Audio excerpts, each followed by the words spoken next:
We're all good, and we are here to start the show, which is very cool. I'm sure we'll be joined by more, and we will be joined by many special guests today. So. Many guests. Woo! And they are all special, so that should be noted. They're riding the short bus? Is that what you said? No.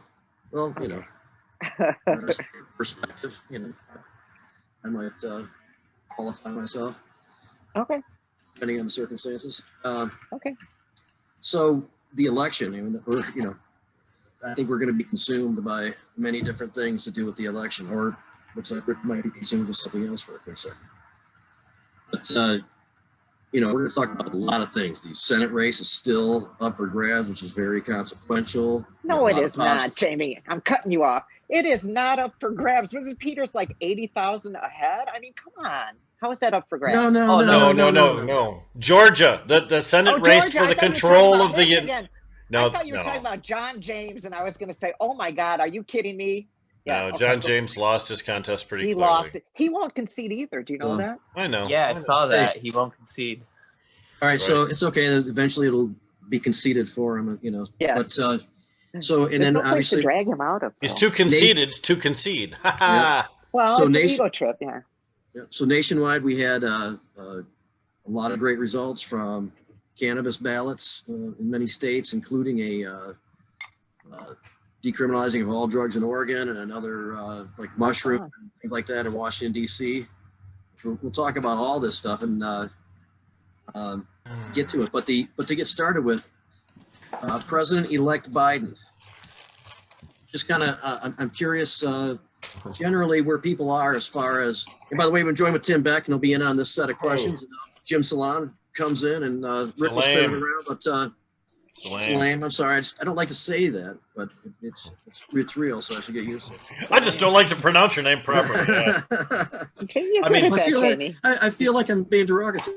He called Colin for like a year. Listen, he calls and I learned that was wrong. Nick Zeidel every time he introduces him. You always call Nick Zeidel every time. Zettel or Zettel or something like that. It's Zettel, yeah. It's endearing. We love it. Whatever. It's a little bunkerism. Getting old.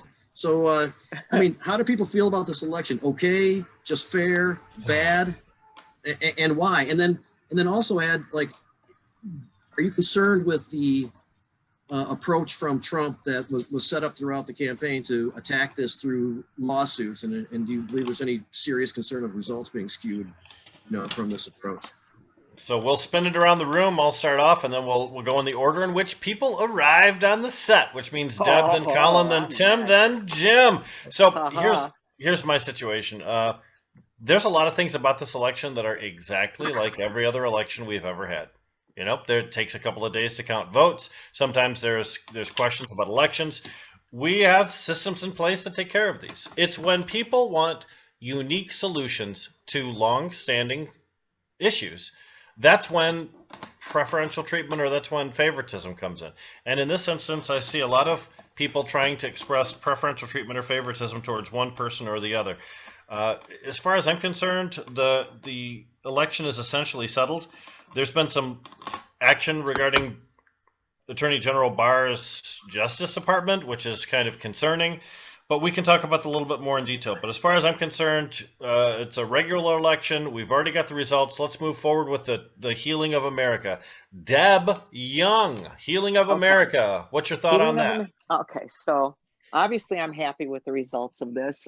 Joe Biden was not my first choice, but I think he's going to be okay. I think he's going to be kind of a middle of the road guy, and which is going to look really progressive next to the extremism of the whole Trump thing. As far as him refusing to concede and this John James refusing to concede, this is just such juvenile behavior. It's just ridiculous. I can't even imagine what we look like around the country, around the world. But then I'm thinking, what if we look like the last 4 years around the world? So at least we got our act together on that. I actually really have, Kamala Harris is growing on me. I really like her. I felt very emotional to see a woman finally get into this position. I thought, this is great. A woman of color, this is great. I think she's going to be pretty good too. besides that, I really don't know what else there is to say. We talked about this a little earlier. What are they going to do? Are they going to drag Trump out of office? Because I don't think any of their legal things are going to go anywhere. And like Rick said, this is a fairly regular election. The problem is a lot of people don't really follow elections unless there's something really big going on. So they think that it's unusual that states are not certified. States don't certify yet. They have until December 8th to certify. People don't really understand the process. And of course, with Trump, with his huge ego, acting like a total kindergartner, and getting all this free publicity on this, it's just ridiculous. And then I like to end with the press conference at the Four Seasons parking lot next to the dumpster and the dildo shop. I mean, what a fitting end to the Trump campaign. They start out on the golden elevator at Trump Tower and they end up next to the dumpster and a dildo store. So this is his legacy. I'm just going to die. They're talking about a Trump library. What the hell would they put in a Trump library? A bunch of comic books? I mean, come on, the man doesn't even read. I could go on and on with this, and I'm anxious. I'm really anxious to see what Colin thinks, because I know that he's so radically, involved with the Trump campaign. How did you take this loss, Colin? Yeah, Colin knows more than the fly on Pence's forehead. He's really tuned in. Yeah. So you go right ahead. Go on, yeah, Colin. no, I'm pretty happy that Biden won. I guess not as happy as I am that Trump lost, though. Yes. But it's a good thing that so many millions more Americans turned out. I know that it was like the largest election ever. I think somewhere around 70% turned out, which is like the most in American history. It's amazing. And I think that he's a little bitch for not conceding already. I'm sure he's not going to concede for a while. And Deb, like you said, states don't have to certify it till December 8th, and then I think the Electoral College is on the 14th. But I think that the Republicans did a lot better than I thought they would. All the Senate races that they were saying was going to be a toss-up or something or closer, they weren't even close, except Georgia, and I'm looking forward to that. I already donated $100 to each of those candidates down there, and I encourage others to do so. It's kind of weird too. I saw today, Mike Pompeo said there'll be a second Trump transition. They were asking about a peaceful transition. Yeah. No, but he was smirking, and so they were trying to spin it as, oh, he's joking, the way that the president was joking about bleach in your. Come on, these guys aren't. We're asking joking. the Russians to. They're just they're not joking. They really believe this shit, or at least Trump does, and everybody is enabling him around him. Yep. Yeah, I think that nobody will stand up to him in his inner circle. They're scared. Though. They're scared because he's still going to be a powerful force even after he's not president anymore. I mean, that's the problem that Republicans have now. Is 70 million people voted for him. 70 million people. This is who they're. That's a hell of a viewership for a brand new media empire created by Trump and his sons to broadcast the right-wing conservative ideology, kind of a la Rush Limbaugh. Tim Beck, more people participating in the election. Sometimes people think that's great. Some people think that if uneducated voters participate in the system, we get bad people elected to office. How's your feeling about this election? I'm very happy about it. I from a number of reasons. I'm as a kind of resident conservative. I'm not disappointed that the GOP is highly likely to control the Senate. I am happy that Trump is gone. This guy is a maniac. I was even contemplating voting for him because, again, even though he's an obnoxious individual, his policies were not that bad to me anyway. And in the last 4 years, he hasn't hurt me. I've never been better. But the thing that really broke the spell was that debate, that first one that he had. This guy was he was whacked out. I was sick to my stomach when I went to bed. I said, I will not vote for this man. This was the craziest darn thing I've never seen anything like it. And I really began questioning his sanity. And I think my questions are, bearing that out. He's an unstable kind of individual. And we got through 4 years. Great. I'm glad we did. But no, he had to go. And I think it's going to be a lot better. And as I understand, Joe Biden has been around Washington for a long time, as long as probably Mitch McConnell. They know each other. And Trump, at least he knows the process. And I think actually some things can get done. And at least the rhetoric is going to get toned down from both sides. And it's now that Trump is gone. Okay, that's how I see it. So, but the other elections, it's hocus-pocus. I mean, those electoral challenge, it just pure hogwash. Don't you think they're grooming Don Jr. for a run at the presidency? I've been watching him the last few days, and I think that's what they're going to push next. It's going to, they want like a dynasty, like a Bush dynasty or Kennedy thing. I think they're going to push him as a candidate. One of our potential surprise guests talks about that specific thing a lot, so we'll definitely bring it. I mean, go ahead and answer, Tim, if you'd like, but we'll definitely bring that up again. Well, it's way down the road, but Trump's son is not his dad. The dad had a unique kind of charisma that is able to connect with some people. Okay, and the kid is nothing like his old man. I think his policies would be similar, though. Pardon? No, I agree. I think he's just as repulsive as his father. I really think so. Donald Trump has like a different, emotional reaction when people. He can draw that, and I just don't know if Don Jr. really can do it as well. I don't know. Listen to him for a few days and then see. Don Jr. wasn't that Scaramucci character. The mooch. Scaramucci. Go ahead, the mooch figured it out. Donald Trump has been in the spotlight since he was for so long, and just Don Jr. doesn't have that combativeness with the media that he kind of has. Oh, I saw him with his girlfriend today, and they were both of them snarling and foaming at the mouth, just like the old man. So well, that's performing for the cameras, though. Possibly in a two-way tie for the best T-shirt of the show, Deb Young and Jim Salame rocking the decriminalized nature. Jim, let's get your feelings in on the election here. I mean, lots to love, lots to be a little worried about. What's your feeling? Well, I don't think it's over yet. I know that there's a lot of, rhetoric out there that's talking about, Trump stealing the election. And that really scares me. And I think what they do is they do this test to see how much resistance they get from these ridiculous ideas and kind of go from there. And we just got to make sure that people in power are speaking against this, especially Republicans. And just help with the transition going forward, because again, this is embarrassing from an outsider's perspective for the world, and we're trying to move forward and get out of the last 4-year debacle of having Trump.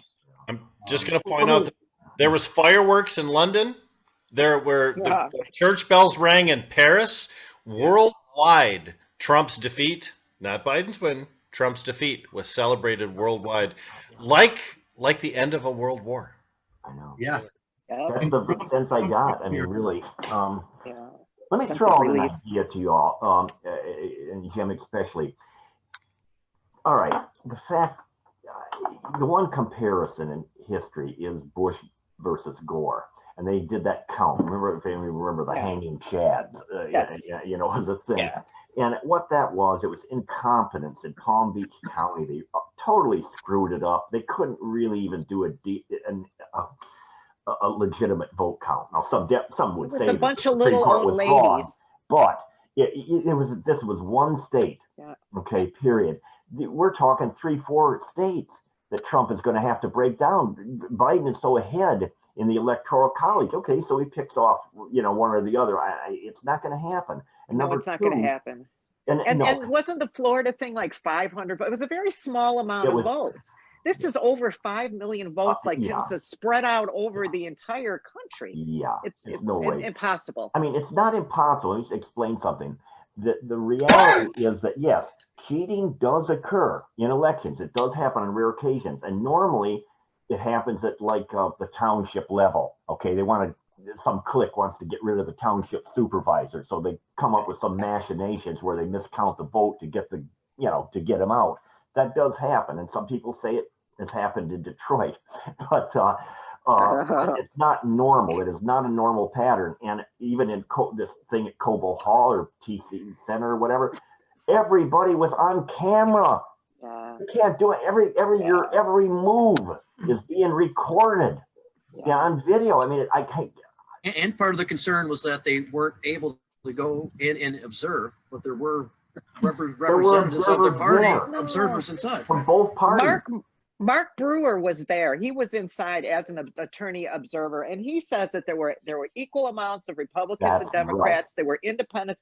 Nobody was blocked. What happened is a bunch of Trump supporters showed up with some with guns, some without, but all screaming and carrying on, demanding to observe the election without, the understanding that these are vetted positions. You just don't show up and say, I'm an election observer. You're vetted beforehand. You're assigned a number. You're given credentials, and you come in. You're vetted. This is not just to show up and everybody come in and intimidate the people who are counting by bunching over their shoulders. That's not how this works.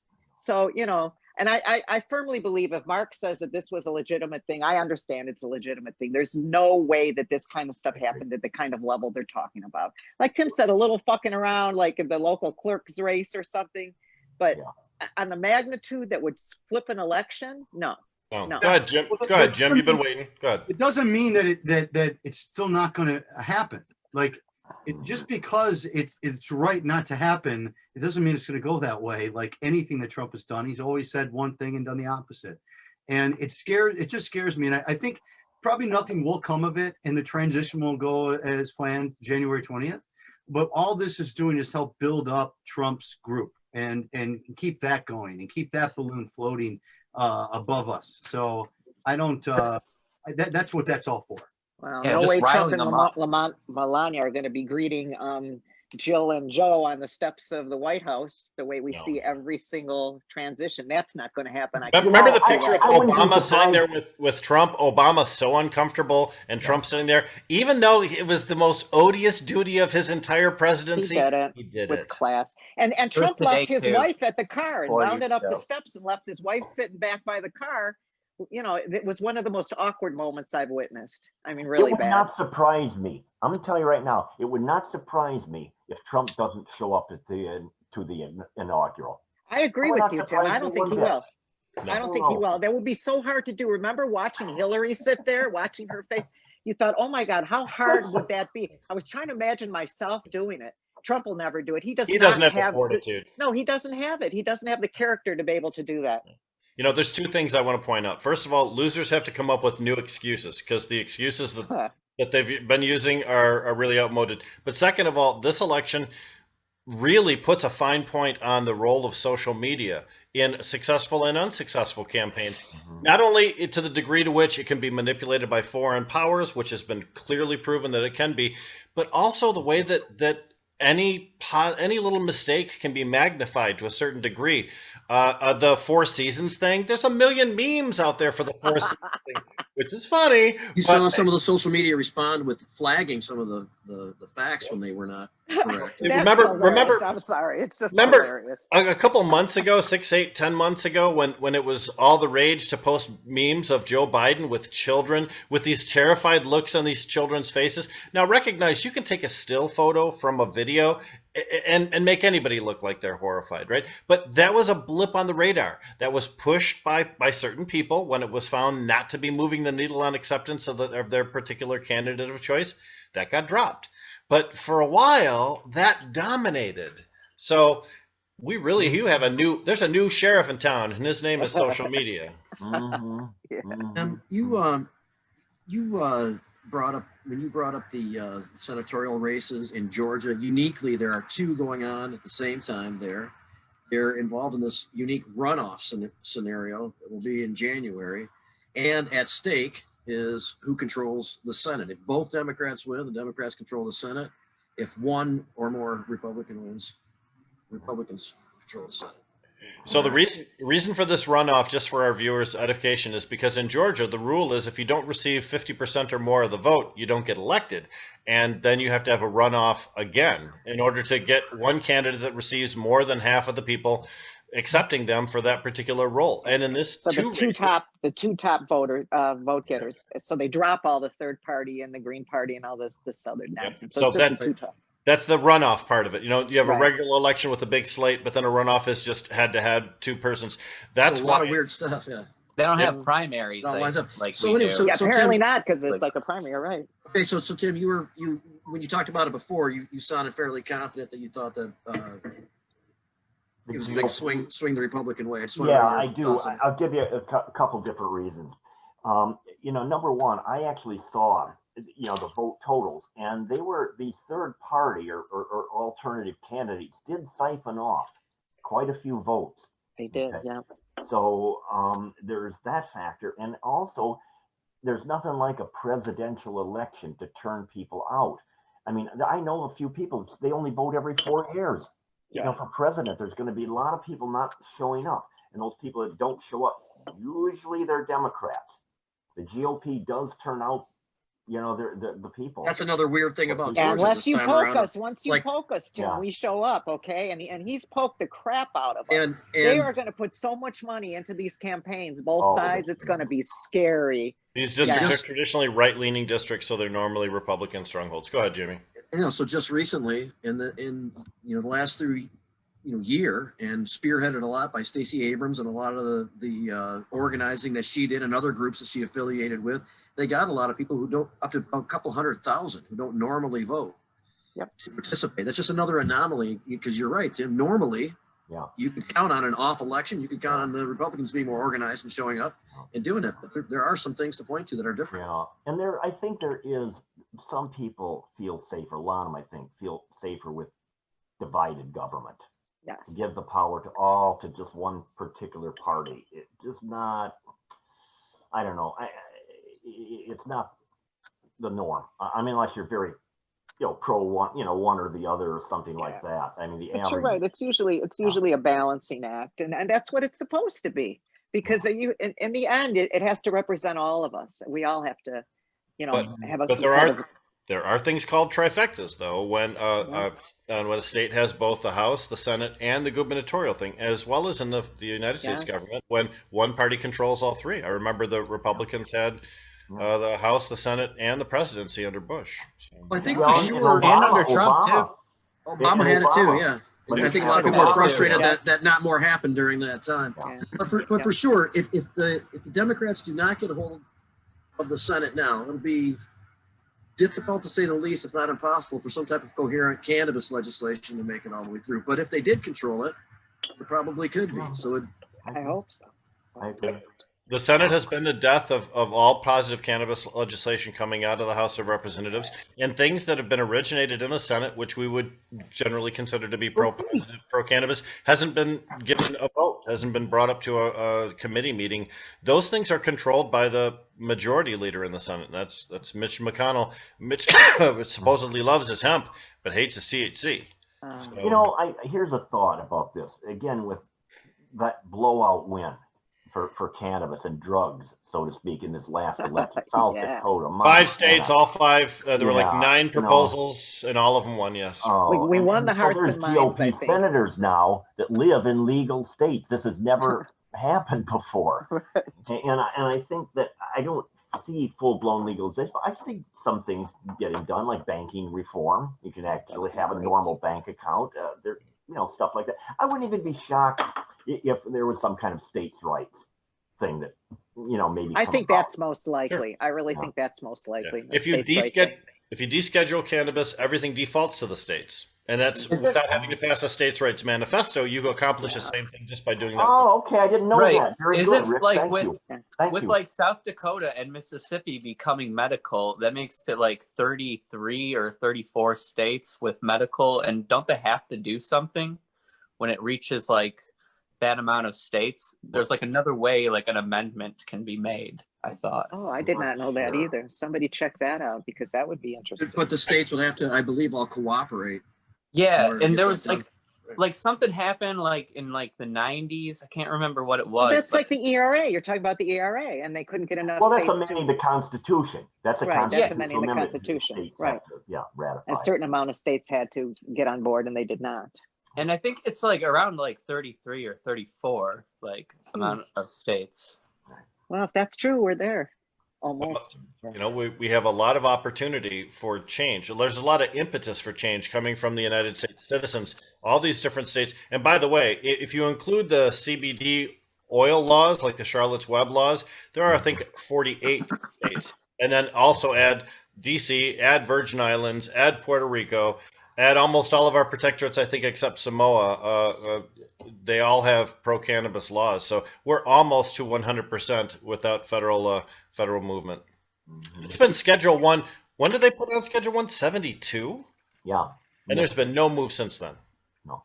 I mean, don't you think the Senate, there are some people now in the Senate that will kind of lean the way towards cannabis now? That you see all this momentum nationwide? Isn't this something that's going to help move that needle? It is, but you know what I haven't seen? I haven't seen anyone willing to buck the leader. I haven't seen anyone willing to buck Mitch McConnell. It's been a cult of personality at the presidential level, but it's been a gulag of conformity in the Senate based on McConnell's leadership. Now, that means he's excellent at what he does. He's able to keep his entire tribe together. And man, who of us could say the same? None of us, right? Yeah, but I just think it's our low instance, priority. it's kind of an evil task, though, because he's done it for fell purpose, in my mind. I just think that even if people, we found with politicians, even here in Michigan, that even if they agree with you fundamentally, even if you've gotten them to it's still low priority. Even if they pander to you throughout the election, it's still low priority in the end. Over and over and over. Yeah. That kind of thing. Whoa, God, we got tax issues we have to deal with, and we have the welfare problem. We have this, and we have marijuana. What are you talking about? We don't have time for that. We talk about 5 successful states on election night. That's great for us. But the flip side of that coin is that everybody that sees that says, why do we have to mess with the cannabis laws? You guys seem to be doing pretty damn good already. There's no sense of urgency for us to correct anything because really it's rolling out pretty well on its own already. So I can see where there's a disincentive to consider the issue. Jim's point is well taken, though. There are more people in the Senate now that probably have progressive voices than there have been in the past. And it's possible for maybe a few people to jump ship off the Republican train and side with Dems in order to pass something. Most of this doesn't require anything more than a 50.1% vote. Just one vote over 50%, and you've got it. It's not like a super majority like we did in Michigan.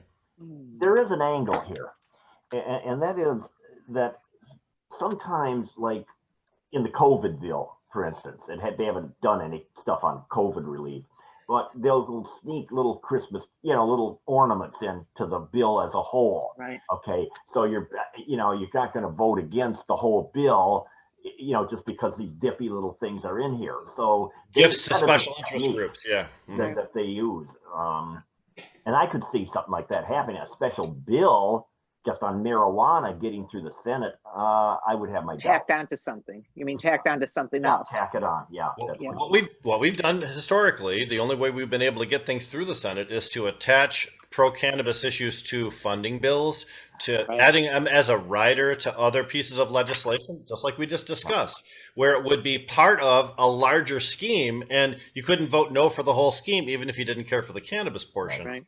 But the other thing is, as Jim mentioned, are we not to the point where we can take a look at cannabis as a single issue and make a positive designation of where our feelings are and where the future is for America, and then just move forward with that?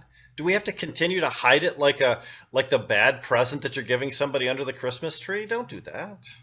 Correct me if I'm wrong, anybody. Correct me, because I'm not absolutely certain here. I know South Dakota is pure GOP. Both of those are 2 senators are both Republican. Arizona, Montana. What about Montana? I think they're 2 R's now. I think they're pretty conservative in that area. Yeah, they had a Democrat until like 1 or 2 elections ago, and he was the governor now, I think, and he ran again, maybe. But I don't know. Montana, maybe, yeah. No, because I'm talking Montana. And he lost. So. Yeah. But what is the Senate? Who are the senators in Montana? Are both of them Democrat or Republican, or is it split? Republican. Republican. Okay, Just well, there you Republican. go. So that's 4, U.S. Republicans that are now in the Senate that are living. And what about? I know the Republican lost in Arizona, but is the other Republican from Arizona? No, they're both Dems in Arizona now. Okay, all right, fair enough. Yeah. I mean, but look at Dingle. That was the one flip seat, right? Well, look at our senators in Michigan, which, although probably would vote yes, they're not initiating things and they're not signing on to sponsor bills. They're not taking an active role as I think we would prefer that they do. Nope. But I mean, I don't think they sponsor that one bill that Cory Booker has, but like, for instance, like Cory Booker, his state wasn't a legal state, but like he's like introducing legalization efforts, which he was the best Republican we ever had. I mean, really, on the cannabis issue. He was very assertive in his support. We'll miss him. I mean, really, I whatever, at least on cannabis anyway. But Yep. Yeah. There were a lot of things that happened on election night. We talked so much about the cannabis issue and about the presidential issue, but like we discussed, the Senate balance, the House of Representatives. I think, how'd we do in the House? Did the Democrats pick up like 1 seat, something like that, Colin? I think they picked up 2 open seats. Yep. So and then they lost like 7. Not a blue. In the House, you mean the House, U.S. House? No, they picked up about 6, 7 of them, maybe even 9. I mean, it was about 6 to 9. I know that for sure. It wasn't just 2. Oh, I thought it was that the Republicans picked up. You're talking the Republicans, yeah. Right. What they were moderate. They were Democrats moderate Democrats. Okay. Yeah. That they didn't like. Democrats picked up 2 open seats, is what Colin said. But he knows that the Republicans picked up the other seats. Like the Republicans picked up like 7 or 8, and I said the Democrats picked up 2 open seats. And I think that's all they got. They didn't win any. They didn't flip any, I don't think. They didn't flip any, but they retained the ones they had, or they did not. The Republicans took 7 of them. Quad was retained. Yeah. Yep. So as you can see, they still have the majority. They just don't now, have Tim, you are pretty conservative, but you do love the squad, though. Am I correct? Don't get me started. I'll tell you, as far as the squad is concerned, I guess I was reading in the media where the House caucused, and a lot of these moderate senators are very angry at the squad. Talk about socialism and the Green New Deal and, on, and the Republicans plastered those moderate Democrats on that stuff. Yeah, they were angry about that. We sometimes see people that just walk on stage trying to take a big role, look at me role. And that's what it certainly appeared as if, look, I'm now here, so I'm now going to push my agenda, instead of getting your feet underneath you, establishing a reputation, and then introducing things from a position of strength. It was more of a look at me display. And it was very sophomorish from an observer's perspective, if I may say so. Yeah. So we've just been joined by Rick Michaels. Hey. Who, many of us met when he was working with Dana Nessel for the 2018 elections. And recently, he's back actually working with the AG's office now, but also was instrumental in the Karen McDonald campaign in Oakland County for prosecutor, and was very helpful in gaining another progressive prosecutor. We now have 3 in Michigan, and Rick was a big part of that. We'll talk about that plus some more stuff, but that is a big part of these elections for Michigan that took place. Well, thanks for having me. You told me you were going to start the political stuff at 4:30. Otherwise, I'd have jumped on earlier. I got on, you're already talking about it. So. Well, we got lots of juice, hey, Rick. We were talking about a lot, but now, to kind of talk at large about all this again, I want to get your perspective on some of it. In fact, Rick will give you our common questions for the day in a second, but yeah, you were a part of bringing, a progressive prosecutor to a county that's been pretty rough. And that's something to talk about in and of itself. Sure. Well, just to chime in on what you guys were talking about when I first joined, yeah, I mean, I consider myself a progressive, but that said, some of the stuff that they were saying, like, for example, defund the police. I think that's terrible. That's terrible messaging.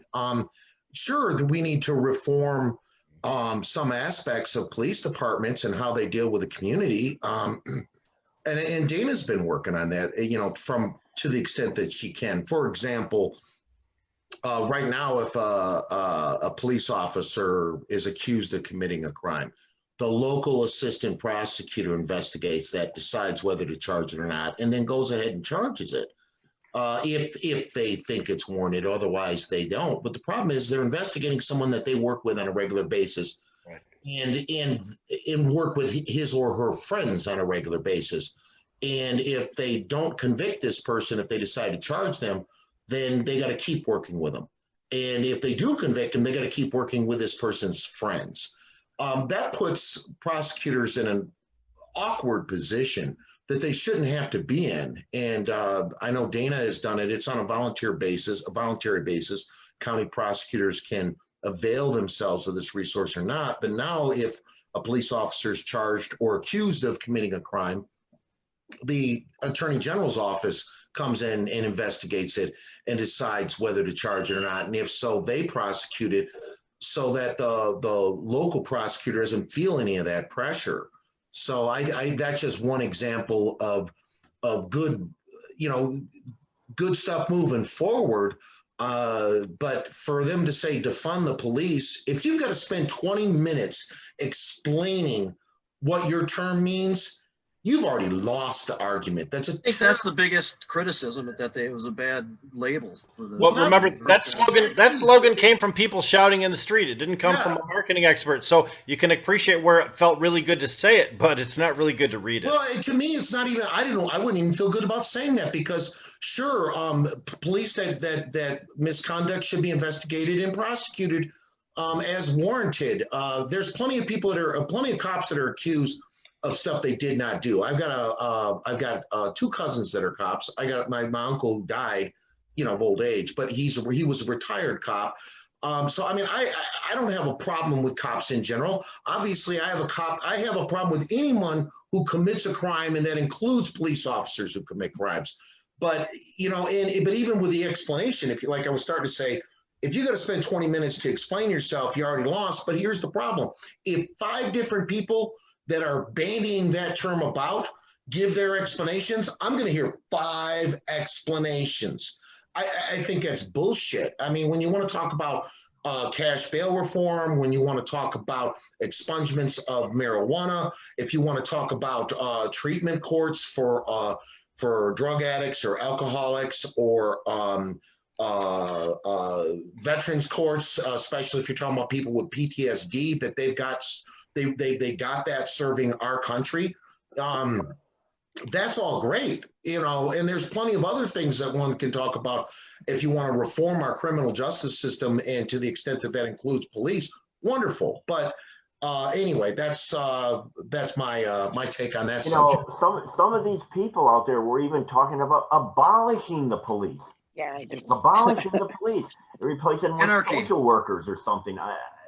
Well, the only aspect of that has any merit to it is, like, right now, and this goes back to Engler. Engler basically eliminated our mental institution system, threw all these people out onto the street, many of which now find their home in county jails. And so you've got county deputy sheriffs whose job it is now to be mental health care workers. I'm sure some of them probably enjoy that and have gotten good at it, but I'm sure a lot of them are like not thinking that this is the kind of work that they signed up for. It seems to me that if you took some of that, and the counties are vastly underfunded, but if you wanted to fund mental health care work separately from the county jails and take that burden away from the county sheriffs, and then any of those deputies that actually at this point enjoy it, then they should get some more training, get certified, and then they should continue to do that. But otherwise, that should not be a burden placed on law enforcement. And so, yeah, I would abolish that sort of thing to the extent that the sheriffs don't want to be involved in it, or specifically fund and train that and make cops our mental health care workers. So that way, when they respond to a crazy man call, they don't shoot them. Yeah. And there is racial aspects only because of my own experience. I used to have a neighbor live across the street from me, big, huge, strong guy, scary strong, and also, retarded and, not, or I'm sorry, that's not the right term, but, not all, his faculties weren't all there. Well, every now and then he would just like spaz out, go crazy. It took 14 cops and firemen to subdue him without causing him harm. Anything less than that, he would cause them harm, or they would have just had to, to really, to damage him or to stop him. He's that strong and he was that crazy. But they managed to subdue him without hurting him. My question has always been, would they have bothered with all that if he wasn't white? Probably not. Or would they have just shot him like every time I turn on the news, somebody calls because a family member of theirs is freaking out from mental illness, and the next thing you know, the person got shot. We see it in the news constantly. And there is right. The guy in Detroit was surrounded by police officers. He had a shovel or something like that in his hand, surrounded by cops, and they shot him like 30 times. Sometimes they shoot him in the back as they're running away. So. Well, yeah, but that's a different subject. We're talking about crazy people that you don't want to use. You would think you don't want to use violent force on, and often they don't when it comes to white people, which is good. In terms of your question about color, I think black folk too. I think the stat is 1 out of every 1,000 black people get shot by the police, shot at by the police. Something that's outrageous like that. Yeah. So yeah, I mean, there's obviously areas of criminal justice and police reform that are necessary. But that just because you acknowledge that, or if you acknowledge that, doesn't automatically you make that lead to abolishing the police force. That's crazy. Yeah, that's really an extreme for sure. But if you for instance, send a social worker to those situations as compared to a police officer, a police officer is trained in a different way, as if and may not be able to I don't know how to explain it, but usually there's something that that person is stressing out about and it's obsessing about and in their mind. Well, yeah, de-escalation. So cops need to be, they need to be trained better how to deal with people with issues, de-escalate the situation. But sometimes when police show up, it makes the situation worse because then that becomes another stressor that adds to it. Well, just like county sheriffs, if they're going to take care of inmates that are insane and give them their medication and all that, I think it would be helpful if those guys got more training instead of just learning the hard way on the job, which I'm sure a lot of them got good at it over time. Well, maybe a better word. Let me just finish. There's all these different tactical units inside of police forces. And if there was a unit just for de-escalating situations, right. The crazy guy unit, the bomb unit, the crazy guy unit.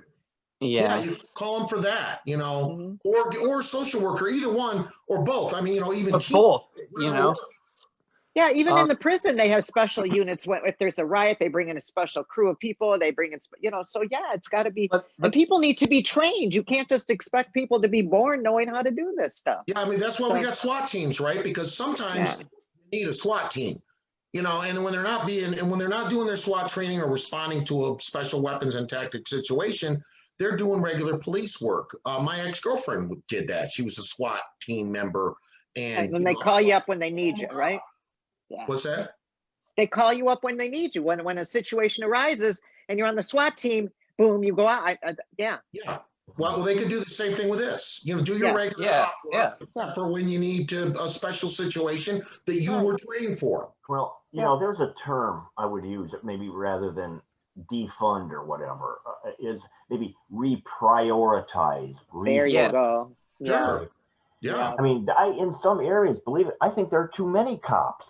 Yes. Okay. Now, one thing I have to point to is that episode in Royal Oak. There's this woman, she's a sitting judge now in Oakland County. She was the only candidate, a popular name. Anyway, she got busted. It was some DUI. She blew a .8 or something like that. But what she got busted for, it was in Royal Oak. Apparently, she threw a cigarette out of her window. And the cop, wow, loitering. Now, I don't know. Okay, I think that was. I think that was. We've got a lot of damn McDonald. cops. Rick, please. That's one of their reasons for pulling you No, I over. just You know, wanna they've got say, these little Tim, I think bullshit reasons. The judge you're throwing a talking about was cigarette. Karen McDonald, not Yeah, not Karen, Yeah. no, That's the one. prosecutor. Yeah, Let's but get to cops that, use and- little stupid shit to pull you over. They say, "Oh, you threw a cigarette out the window. That makes me suspicious that you might be drunk driving, or you know what I mean?" She was sitting at a red light. and was she threw a sitting cigarette at out the red window. light. You know. Yeah, well, they might think, well, somebody's smoking a cigarette. Maybe they're a drinker too. This is a cop mind, Tim, not me. You know. Well, yeah. I You don't know how know. cops are. They generate revenue by finding more shit, and they use That's little right, things yeah, to that's the whole start an thing. investigation that leads to bigger things. That's And the there's whole- a big amount of training is spent in how to take something from a small deal to a big deal because bigger deals are more important. But the underlying They thing get we're more talking about revenue. here is retraining the police. Maybe There you go. redesigning, Thank maybe you. retraining. Thank you. But remember, defund the police was a slogan. It was never supposed to be a program. It was just a slogan, like save the whales. Save the Whales doesn't incorporate a plan in which to do that. It's just a concept. It's an idea. And that's what this always was. But it's an idea that's really fraught with a lot of logical holes. But there's good ideas and there's bad ideas, and there's good slogans and there's bad slogans.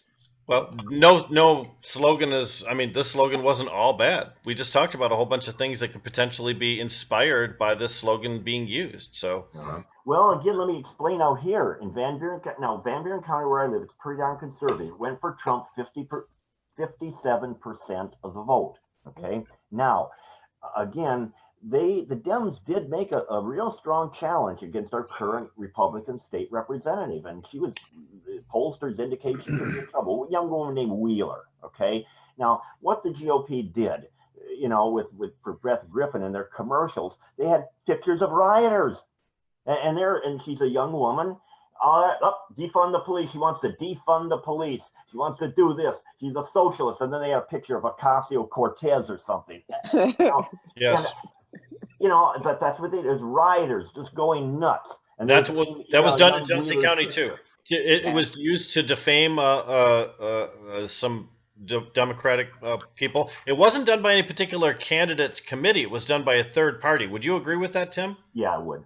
Yeah, it was a kind of special PAC. GOP, I mean, the local state party did fund it, but it was a shadow group that was also involved. There were a number of them that were doing that.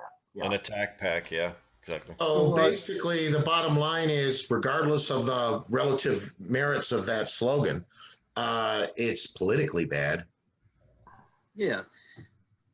It may have inspired some stuff, but it didn't really take off as intended. I would agree with that. It got stumbled by not being a great description of what it was attempting to do, and all the stuff that we discussed here, for sure. Look, now you're the only people talking about it is us, because now that slogan just faded, right? It certainly didn't have any legs. It didn't have any durability. The concepts that we talked about were easily folded into other things. So, you know, Black Lives Matter, that's a slogan that has legs, that has some endurance behind it. But, you know, defund the police, no, not so much. Right on.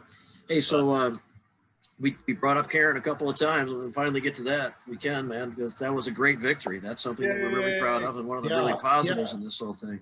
And by the way, yeah, Tim, the McDonald judge you mentioned in Oakland County was a Judge McDonald, not Karen McDonald. It was a different Judge McDonald. Okay. Yeah, her dad was a big shot, and then she got, it was a family thing. Well, no, they weren't related. They're not related. They just happen to share the same last name. Oh, really? Okay. Yeah, no relation. Yeah, no, Karen's sister lives up in Bay City. So, and she's not a judge. So, but it was funny because I heard a supporter of Jessica Cooper's try to, like, basically was spreading that around that, oh yeah, Judge Karen McDonald that's running for prosecutor, she got a DUI. And Karen's like, no, this other judge. And then I met this other judge, and she goes, yeah, I'm that Judge McDonald. But yeah, yeah, I think Karen's great. She was one of the, normally speaking, and I think this applies to any party, Democrat, Republican, or whatever else, that if you're an elected official, then I'm usually, as a rule, not a big fan of primaries. I think that unless if it ain't broke, don't fix it. So if somebody is doing a good job representing, their constituents in the principles of their party, right or left, that I normally, I'm not on the bandwagon to go after an incumbent. I mean, if it's an open primary, an open seat, that's a different story. Let's make the best winner win, or best candidate win. But in this case, there are exceptions to that rule, that personal rule of mine. I don't try to tell other people what to do. And I think that the prosecutor of Oakland County was a good example of that role. Jessica Cooper was to the right of the Republicans, to the point where, because a lot of Republicans are very much into criminal justice reform. The first state to do it on a statewide basis was the Kentucky, with a Republican government, a Republican Party government. So this is one of the few bipartisan issues that we still have. And I mean, the only reason it didn't get passed under Obama just because Mitch McConnell wouldn't give him that win and waited till he had a Republican president and gave it to Trump. Trump still tries to take credit for something that had been basically in the works for years before he even ran for office. But anyway, here we are. Karen MacDougall refused to participate in treatment court, saying she wasn't a social worker. And I'm like, well, tell that to the deputy sheriff. You're forcing to be a social worker because of that attitude. She refused to, she insisted on enforcing marijuana laws, even after she ignored the medical marijuana laws. She ignored the referendum because she's like, well, it's still illegal federally. And, basically then when Karen MacDougall started getting some Republican endorsements, she's like, see, she's a Republican because she's getting Republican endorsements. It's like, no, it's just that the Republicans are to your left. You are so right wing, but you call yourself a Democrat. Well, Lynn Getz, who was running against Karen in the general, she was taking a look on that same vein, this whole asset forfeiture law that was passed in the GOP, they were big supporters of that. And even, the expungement, I know some people were not happy that they thought the expungement should have been more liberal or whatever the hell, but it was GOP folks that, were behind it. They worked hand in glove, really. Yeah. And that was a positive. And yeah, that's an example of bipartisan compromise, right? Yeah. I mean, and another, Rick, I kind of share, this is interesting, I really share your opinion in the sense if the politician, the elected is doing a decent job, if they're a decent person, if they're, I'm not going to get all frothed at the mouth, to get rid of them. I mean, it's like out here, they were out to get Fred Upton. Fred Upton has been congressman out here for years. He voted all the right way on marijuana. He is a very reasonable, low-key, kind of guy. And I mean, you listen to some of the polls, he's going to lose. Well, he won. But see, again, if I was a Democrat, I wouldn't be out to get him, okay? Because the guy's all right. And he's been around a long time. But you're talking about a general election now. When I was expressing my opinion, that was specifically for primaries where the incumbent party.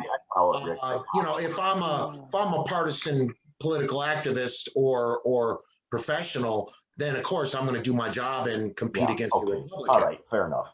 And vice versa, I would expect the same back. Yeah, fair enough.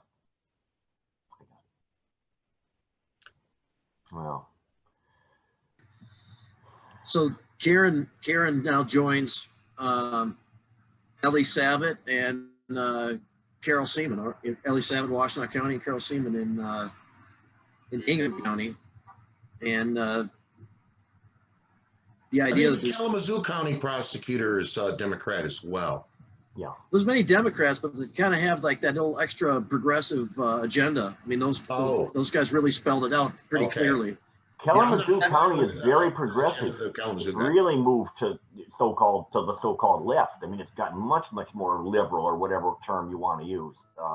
It's an island kind of in itself, in a way, out here, and because of the university. That's only better then, if that's the case. I wasn't completely aware of that, but that we'll take it for sure. If there's a fourth that kind of fits that category, and it's not like some other prosecutors are extremely horrible out there. These. Right.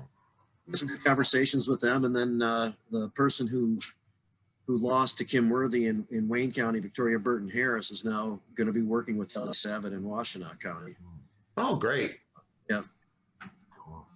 So anyway, that was just part of what happened in these elections that in my opinion, a positive, particularly when it comes to cannabis and drug reform at large. I'll tell you one I was surprised. Hang on a second. I'm sorry, Tim. Let me just jump in real quick. Jamie, can you explain how Victoria Burton Harris is working with Ellie? I'd like to know a little bit more about that, and we'll get to Tim right after. You mentioned that they're working together? Yeah, I think she was hired as like an associate prosecutor for the county or something. Thank you. Fair like that. I saw a posting about it. Yeah. Yeah, I think I saw the same posting now that you mention it. Thank you. I needed that point of information. I'm sorry, Tim. Sure. Please go ahead with what you were saying. Yeah, no problem. One thing I thought, I was I have to admit to being a little surprised, and maybe I believed all these polls, that the state house stayed exactly the same. No change at all. Everybody was expecting that one to turn around, and I have to say I was really kind of surprised that this election overall was so close, and I. With Trump, all across the board. And I guess I was listening to too many pundits, and I'm a buddy of Mark Brewer. Okay, we go a long way back. And him and I talk on the phone and jabber and whatever, talk politics. And, we got into a little contest where got into the prediction business. And I predicted that John James would lose by about 3%. And Mark thought he was going to win by a, bigger margin. And I also predicted that both the House, the State House, and the U.S. Senate would tie, and that didn't happen. That didn't happen either. It's funny. I think a lot of people just don't want to admit that they voted for Trump. It's really, and there's a lot of peer pressure and vocal individuals that just, I agree. It's like when we used to poll people about do you use cannabis, and people would be like, no, and they did.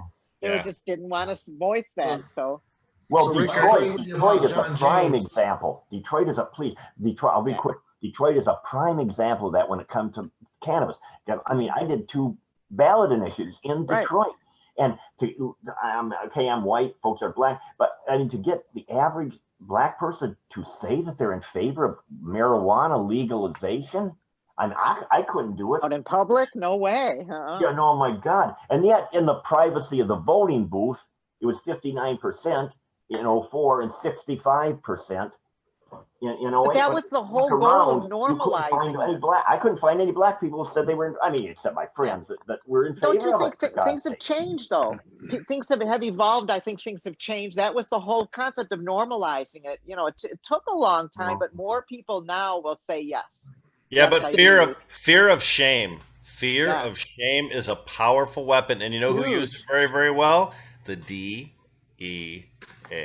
They certainly made it. I thought you were going to say the Catholic Church. No, but my apologies to any Catholics sitting here tonight. That's part and policy with all religion. You want to shame behavior that's non. Let's before we get too far, I want to ask Rick our basic introduction question. Your overall assessment with the elections, good, okay, or bad, and if you believe there's any concern with the approach of the several lawsuit front by the Trump administration to try to attack the integrity of the elections or find fraud that may skew the results. All right, well, on that multi-part question, I'll try to be quick. I agree with Tim that I was surprised that they didn't flip the House. I also agree with Tim that I expected the Peters-James race to be close. I figured Peters would win, but it wouldn't be by much. I was hopeful and that we were going to flip the Senate. or at least tie it up so that Kamala Harris would be the tiebreaker. Theoretically, that's still possible, but I call that an extreme long shot for us to win both of those, or even either one of those. What do you call it? Runoff competitions in Georgia.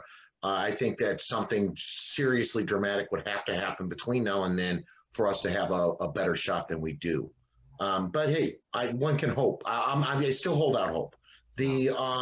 As far as the fact that Biden won, that's a pretty big important thing to me, and I'll take that. The fact that we still maintain, despite losing some seats, we maintain control in the House. I'll take that. Was it anywhere near as much as I hoped for? No. Did it meet some kind of bare minimum? Yeah, because Biden got elected. As far as these lawsuits, no, 10 of them have already been thrown out. They lack legal merit. They're just pissing in the wind. Obviously, if Donald Trump could steal this election, he would have, and he still will if he can. He's trying everything he can. I don't think that he will be able to, not from lack of trying, not from inclination.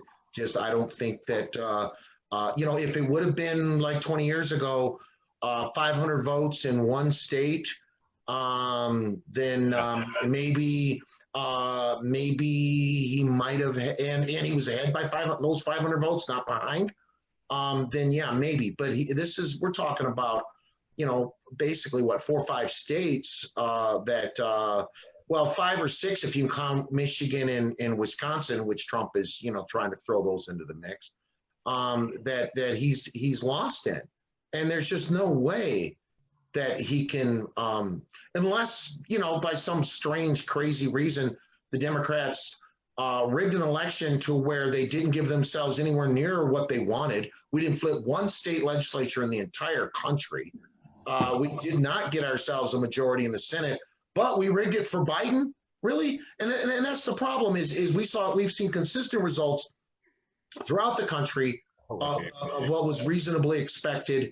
And anytime there was any kind of an exception, the voting, there was an exception as far as, best practices, many of which have Republican secretaries of state and governors and attorney general. And now what's their answer? Investigate the Democrats and fire the Republican secretary of state in Georgia because he didn't deliver the result they wanted because he wasn't the rabid dog that 20 years ago, Florida's secretary of state was, or even 2 years ago, Georgia's secretary of state was. So to me, it's all just disgusting hyperbole. And no, there's no legal merit whatsoever to any of these claims. None.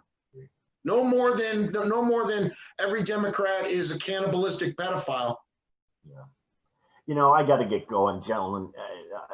Deb, but no, I'm feeling good about this whole thing. And I think it's going to be a lot better now that Trump is gone, period. I'm glad the man is gone. And I think they have a very, very good possibility of actually doing stuff, given the fact that Biden has been around for so long and McConnell's been around for so long. They kind of know each other. There is at least a sense of predictability and I think an ability to work things.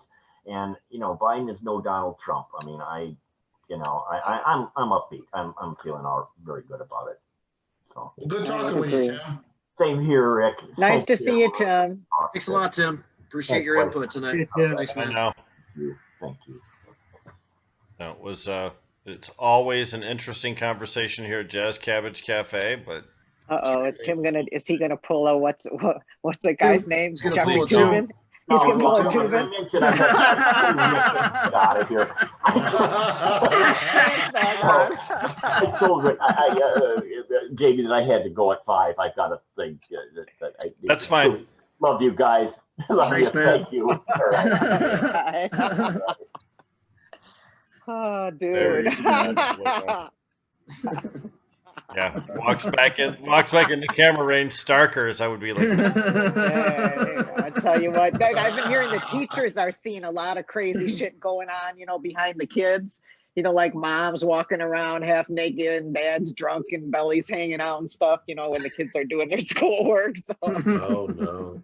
Well, that gives you an insight into what those kids deal with on a daily, what they think is normal. And then you're going to raise them up to have a different standard. It's tough when you're Yeah.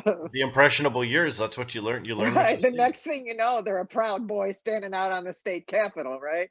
Yeah. So Tim, Scratching that itch. before we go too much further, and we're expecting some more people to come on too, explain what you're doing with the Attorney General's office these days. It's a relatively new gig, isn't it? Yeah, yeah. After we got her elected in 2018, I did some work for Lavora Barnes, helping to get her elected to the chair of the Michigan Democratic Party. Then I was working with the chair of the Oakland County Board of Commissioners, Dave Woodward. Then, and Karen McDonald's campaign, and then started doing with some work with the Michigan Black Caucus, and then and back in July came on board with Dana as her political director. So I had a little tour outside of working with Dana, and we work well together, and in 2017 and in 2018, and we know each other's strengths and weaknesses, and I trust her completely, and she trusts me completely, and that's a rare thing in politics. So, and I don't know, I'm not the best at everything, but I say I'm a jack of all trades, master of some. And things that I don't know, I can learn. I might be an old dog, but I can learn new tricks. And so I'm back on board, and now I'm maintaining her website, adding all the new content. I don't know if any of you read Dana's dispatches, but since July, I've been the one putting those out. That's like a weekly email that we put out. And then I maintain her public Facebook page, not her government page. I don't have anything to do with the Office of Attorney General. I work for Dana Nessel. I don't work for the Office of Attorney General. And so there's like a firewall between us, although, you can't help it, a tiny little bit of overlap that's absolutely necessary just because we're both sharing the same person, Dana. But so I'm also in charge of all her fundraising. And although we haven't really been trying, don't get me wrong, if you wanted to give $50 to Dana, we wouldn't say no. But we haven't been actively pursuing fundraising to any degree the last several months since I've been on board for her, only because she wasn't up this cycle. So all the fundraisers that I've been doing have all been for her leadership PAC, and that's all been to give away to state rep candidates. Every bit of that money, except for like a minimum to keep from getting dinged by the bank every month, every bit of that we raised, we maxed out to 6 different state rep candidates, which our max out is $10,500. And then another half a dozen we gave like $5-6 grand to, and then a few more we gave like $1 grand or 2 or 3 to. So we did, and that's what we've been doing the last few months as far as fundraising goes. Now that the 2020 election's over, now I'm gearing more to build up Dana's war chest for 2022. So, Rick, you mentioned that the Dana's fund was specifically for House representatives. Is that by design, or is that a restriction that's placed upon the fund? No. We could have given money to any state or local candidate. It's not a federal PAC, because we weren't even considering raising money for any federal offices, which would be like Congress or Senate. Mm-hmm. They get enough money from other sources. Our main concern was state house races, so we created a state and local PAC. We could have given that money to any state or local candidate, but Dana specifically wanted to help do her part to help flip the state house. That's obviously pretty cool.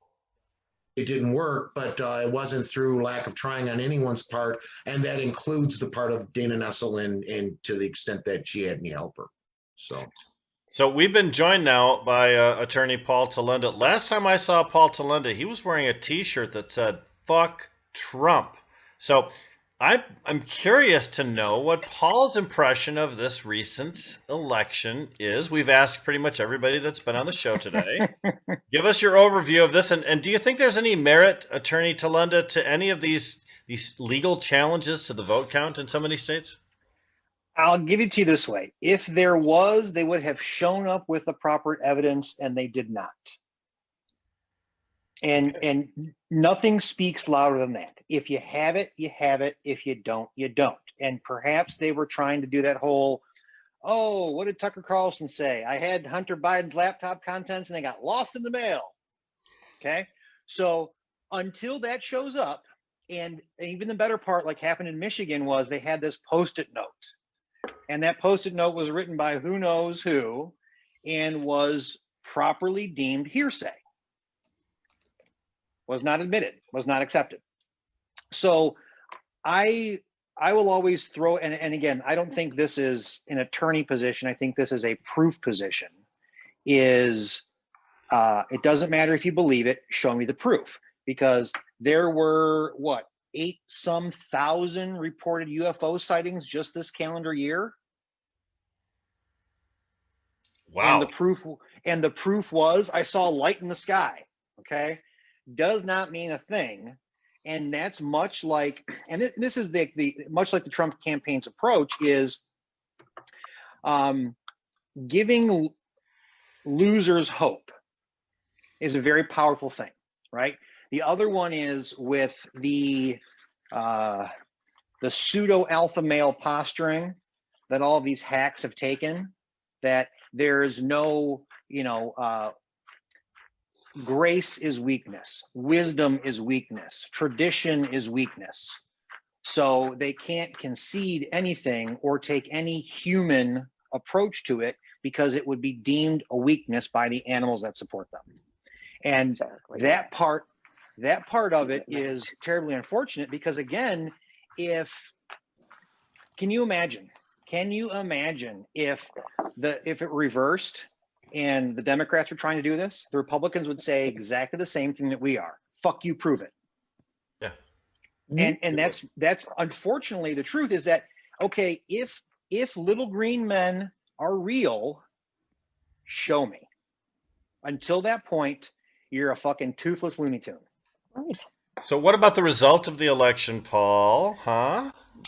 Much like we talked about last week, very anticipated that, all the hillbillies would get out and, oh my God, I'm not voting for socialism, as they live on a county paved road and collect Social Security and take advantage of a mortgage deduction and use the postal service and call the police, et cetera, et cetera, et cetera. But that's the type, again, these are the type of dummies that you're dealing with. Like, vote Joe Biden, he's a socialist, he's a communist, which is like, okay, if you're that susceptible to those ideas, you're not just dumb in one aspect, right? You're susceptible to a whole lot of other dumb ideas, like there was voter fraud because they wouldn't let in 6 additional Republican challengers, and all this crap that has, as to be expected, is that it has no basis in truth or fact. And that's what is unfortunately allowing its success, is because we've entered a realm of time where people don't need proof; they need confirmation of their beliefs. Yep. So the sowing that Trump had done is to say, if I win, it's cool; if I lose, it's rigged. And you're dumb enough to bite that apple, then you go for it. And that's, that's the inconsistencies. There's a hypocrisy. The other hypocrisy that I'm a big fan of is the ballot was made up of several elections. Okay. And those several elections consisted of the House and the Senate on the same ballot. So it would stand to reason that if the presidential election was somehow fraudulent, that the Senate race was as well, the House race was as well, and all the down ballot issues were fraudulent, because they would have to be if the top ballot was fraudulent. And I've yet to see any Republicans challenge or claim that any of the down ticket results were fraudulent. So it can't be that somehow this car is a piece of shit, but the rest of the car is not a piece of shit to say, right? You're saying this whole thing is broke, we got to send it back, but you're going to accept 99% of it? But Paul, you're setting a set of logical parameters that typical American discourse doesn't follow. We go from extreme left to extreme right. We oftentimes don't verify sources. So to some degree, this cult of personality is and it's not just a Donald Trump personality, the Tucker Carlsons of the world, the conservative voices, the QAnon, which is completely a cult of personality right there. And, we laugh, but right now QAnon has more representatives in the Republican Party Senate than black people do, right? Yep. So and that's, I mean, that's the gullibility of those hillbillies. And that's the thing, is that they're not looking for, no one's looking for information. Everyone's looking for assurances. Everyone's looking for confirmation that they're right. And that's, and with that, there can be no, it's actually right. That's right. Absolutely right. So there's no growth, because growth comes through discomfort. Growth comes through humility. Growth comes through loss. Growth comes as a result of learning. And if you're not willing to do any of those, and if you're not willing to be honest about the reality around you, it's the same, the same people that are. Oh, I totally agree with that. But like, these people actually believe that their source of information is credible, and really believe that, utilizing a logical methodology, they'll conclude that they are correct. It's like, sure. Any salesman can sell you. Any salesman can sell you if you give him long enough, okay? And when you look at political pundits as essentially salespeople trying to put a Hoover vacuum in your living room, dear, that's it. Things become a little bit more clear. It's a sales job. Absolutely. Yeah. And my mom says I'm the smartest and best looking person in the whole wide world. And I can't say she's wrong, because my mom said it, and I believe my mom. There's no truth to that. I'm going to ask my mom that question now, damn it. Yeah. Hey, and she told you the same thing, but how can she know me, right? But that's essentially how the confirmation bias works, is that if I'm looking for something that confirms what I'm already feeling, it doesn't matter the source. I always go back to we should elect that crazy guy on the street corner who's talking to the sky, because he really tells it like it is. That's essentially the same logic, is that there's not a, the lack of critical thinking. That's my point. They believe that information, but it does not stand up when it is scrutinized. I gotta take issue with what you're saying, though, Attorney Paul Tylenda, because there are so many educated people with degrees who have multiple degrees, who are truly accomplished, who are still biting at this weak worm on a wiggle hook. Some doctors I've seen. I mean, it's crazy. But that's what I just said. They believe this information as credible without taking it a step further to see how it is supported. Well, if I could interject, I think to Paul's point here, we're not talking about people that are being tricked or being persuaded otherwise. We're talking about people who believe one thing and seek out information that confirms that belief and reject any information that contradicts that belief. Yeah, they're already there. They're already there. They don't establish fact that math, science, and facts all have an inherently liberal bias. They won't use logic ultimately. So much. Math, science, and facts. Right. Yeah. Great. But those fact is the great enemy of my belief, because it doesn't coincide. And when my immature understanding of how the world works, and the reality of it exceeds my grasp, then I have to minimize it and go to a point that I'm comfortable with, like saying, USA, USA, USA. Like, what does that mean? That's just a representation. It's a manifestation of some basic belief that you have no other way to express, that you have no other way to say or to logically connect the thoughts as to what it all means. You're just kind of cheering for something that you don't know anything about. Well, somebody could be Paul in Hebrews, I think, Hebrews 2:2, I believe. He said it best. He said that faith is the substance of things hoped for, the evidence of which is unseen. So these people are people of faith. Maybe not faith in God, but faith in Trump. Sure. Somebody can be brilliant, but if they're not willing to use logic or critically think, as Paul said, then anything's up for grabs. The other possible explanation, it's just distrust. Remember that we distrust everything that the media says. It's not faith in that YouTube guy who's kind of weird anyway, but he says that the COVID crisis is just a lie. It's not really faith in him. It's a distrust in every other voice. We've trained our people to be so distrustful of government by showing them so many negative examples of behavior nowadays. It's information overload, and the natural end result is to just shut down and pre-decide something and never ever challenge that pre-decision. And that would be that government sucks. They're always wrong, and even when they say something that I like, I still don't like it because government said it. Right. Paul? It's also part of the problem with the whataboutisms. You know, we used to, as Americans, we used to address issues and tackle them and move on. And we used to acknowledge things, and sometimes maybe directly or indirectly, but we never raised the challenge questions, or we never did the Glenn Beck approach of, I'm just asking questions, right? So we never did what the Russians love to do, and certainly what Trump has created is this whataboutisms. Well, here's a problem. Well, let's deflect and say, well, what about this problem? You know, it's sort of, and what's actually funny is that if you look at the way Trump supporters have been and Republicans have been, and you match that up with the abused spouse syndrome, which is, yeah, he beats the hell out of me, but he says he loves me, and I believe him. That's where a lot of these people are, because it's a confidence issue. It's a self-respect issue. It's an intelligence issue, because again, what the Trumps have done is given people the idea that they are also smart as government. Let me just say this, that I think we're really missing one of the biggest factors of this entire discussion, is that a lot of Trump's disciples are Trump's disciples because they're making money hand over fist.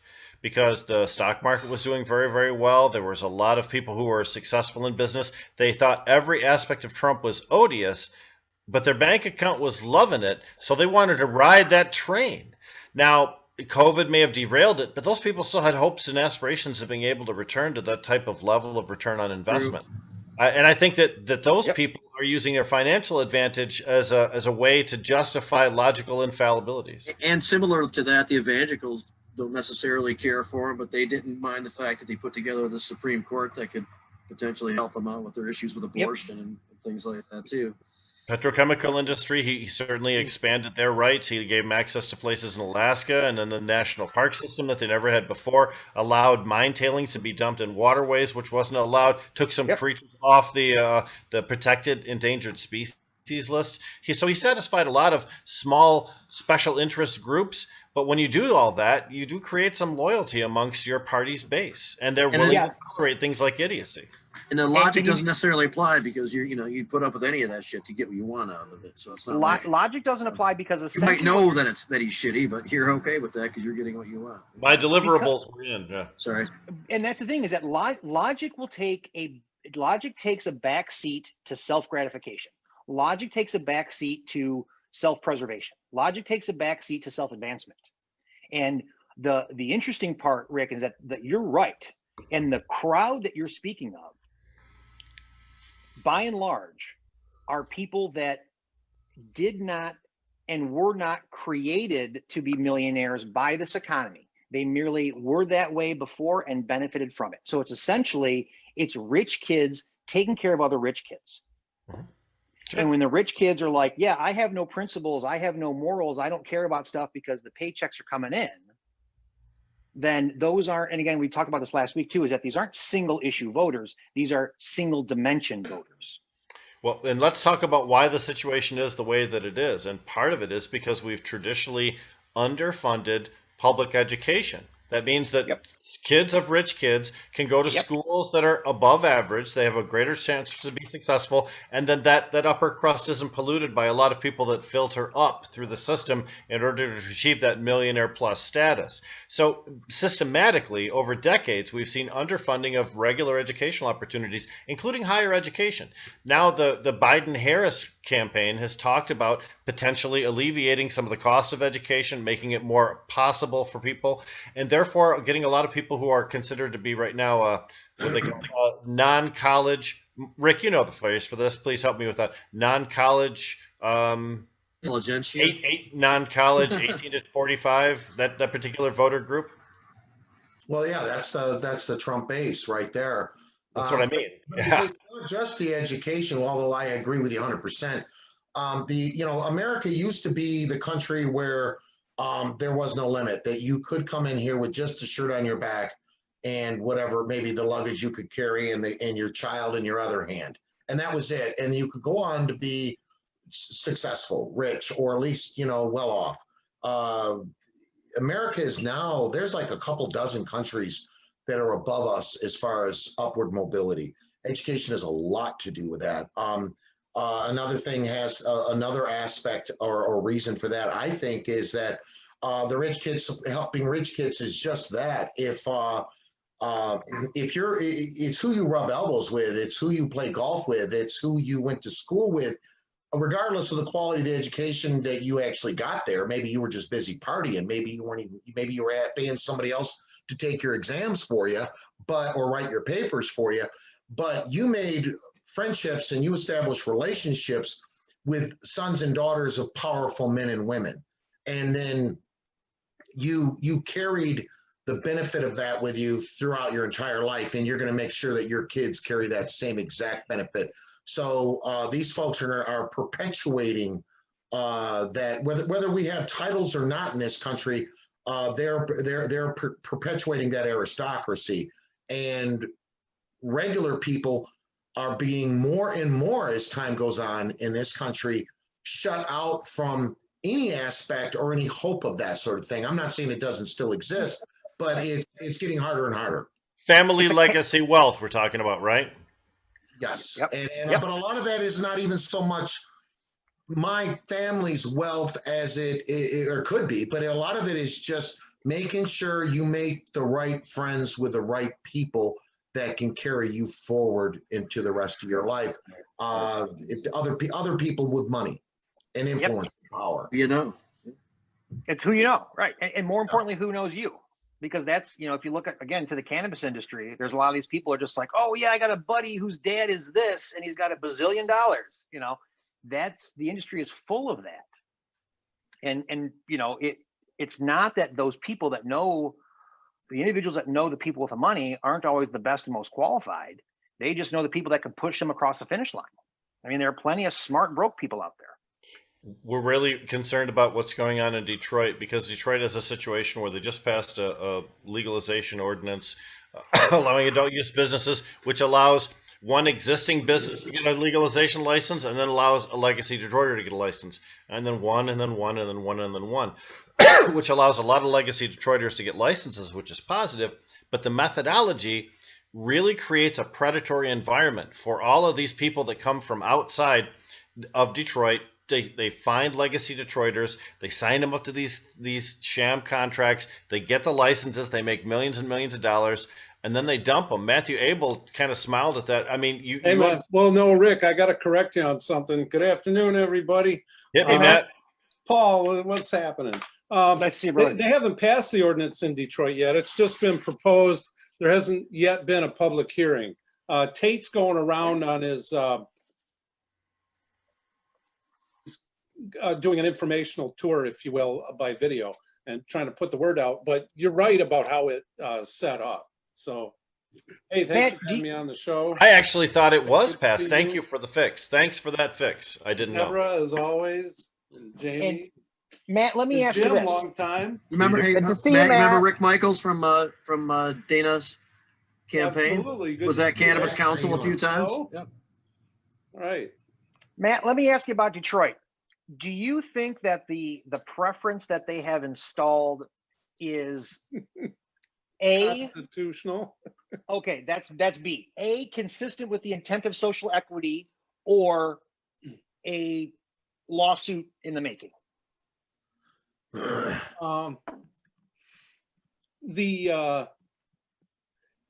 It may well be consistent with social equity as far as the state is concerned, that you're asking, but constitutional, that's a closer question. I'm not an expert on that. I just know that it could be an issue, and I don't have a position on it one way or the other yet. I think it may well help to accomplish its intended aims, but still, again, it's so restrictive that I think it may have some unintended consequences. So just briefly, in Detroit, they're going to have legacy applicants who have 15 of the last 30 years or some other, but at least 10 years in the city, at least the last year in the city. And so then they say, the way it's written currently, the draft is that licenses would be issued 1-to-1 and retail stores to existing dispensaries, but also apparently grows and consumption establishments and everything else. So, but let's just talk about the retail stores for a second. So you've got a 75 cap on the number of medical stores. And so they're gonna, the way it's written, there's a 6-week period where if you own, first you get qualified as a legacy applicant, having 15 or more years in the city. If so, that's the first window, 6 weeks. The legacy applicants get to apply for approval that they're legacy applicants and get to hold a conditional license for a year without a location, apparently. But then those are only going to be licensed one at a time with a corresponding existing medical store, because the second group of applicants is only the people who have existing medical licenses, of which they've, the ordinance allows 75, but they say right now there are 46 out there, at least a week or two ago, that's what the mayor said, and that only 4 of those are people who live in the city, meaning probably Black owners, but legacy folks regardless of race. And it's important to note the legacy is regardless of race. And I know some white lawyers who've lived in the city over 30 years who would easily qualify, or 15 years even. Really? We know some of those guys? Not me, Yeah. I'm not one of them. I've only been here about 13 years. I need to go back and get to me reinstated, and then I'd be good, you know, if that could happen. So but Paul, Matt, maybe but I can let's hire you to handle that for me. I got a 7411, you know, but if I'd have just had the misdemeanor, and if I could admit to violating the probation, I was thinking maybe I could get Paul Bernier and Livonia to flip it back for me, and Judge McCann could resentence me. Oh my God, no, I don't want to go that far. Well, what Matt, the important thing you're talking about with this, Matt, though, is the way it plays out, Rick. You've got 70, say there's 50 existing stores by then, medical, and you've got a number of legacy applicants. Say there's 100 legacy applicants, people who meet those criteria, who could be eligible. Then it says they're going to put all those into they're going to draw random numbers to assign the place in line, is what it sounds. So if you number 1 through 37 on either the legacy or the existing retail store, you'll get one of these 75 licenses. But if your number gets drawn 38 on 38, you're good on the legacy, because they say the legacy licenses get issued first. But 38 on the medical side or anything past that, not going to get a license. Now you'll know that when your number gets pulled. You pull number 50, and what the mayor says is you're going to have to scramble and figure out how you're going to have to team with a legacy applicant.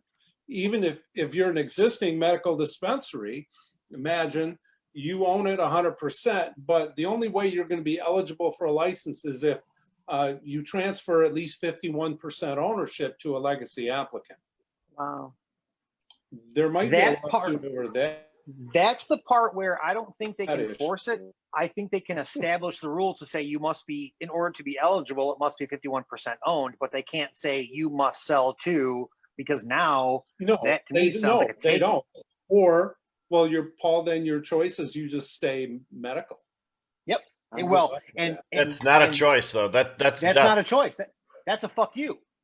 That's a loss of business because you can't compete in a market where you have stores with adult and medical down the street from a medical only store. The medical only store will fail. I didn't write And this.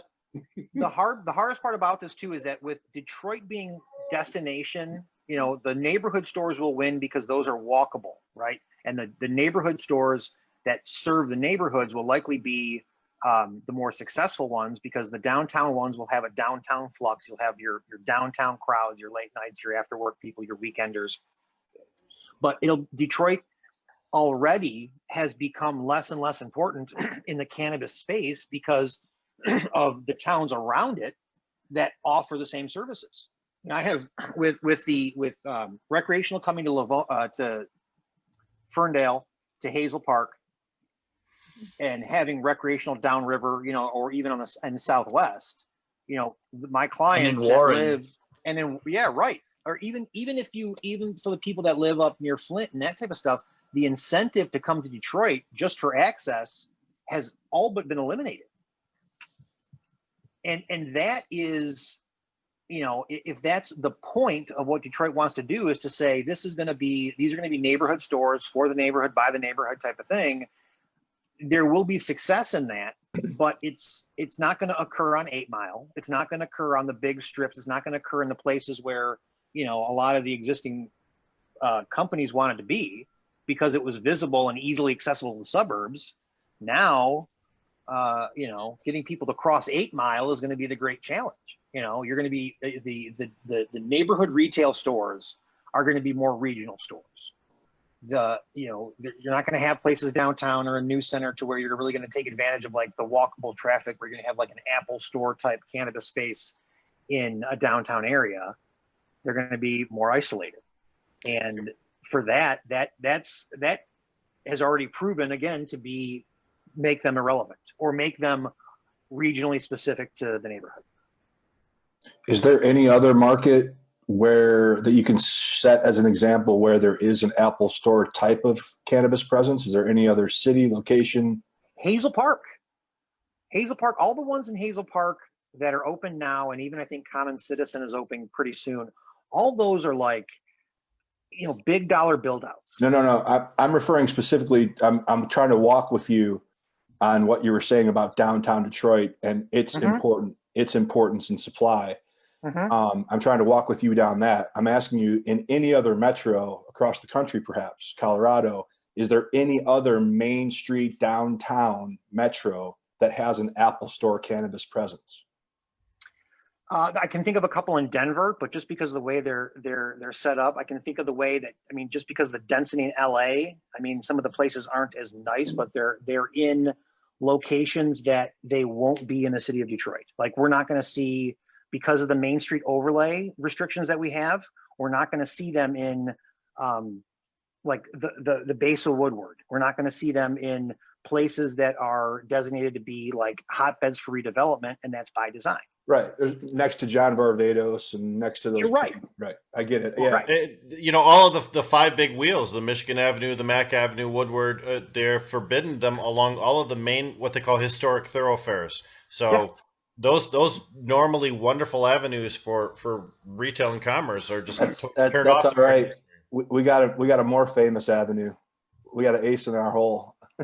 We got the 8 Mile corridor. I know what you're talking about. I remember what it was like in the West. Hey, so Tim, we're gonna talk a little bit in a minute, and now we're joined by Tim Krukowski, who's with Pincana right now. If I'm not Darren McCarty brand. Okay, the Darren McCarty brand, which is produced by Pincana. Yes, so exclusively the product is Pincana. Yes, sir.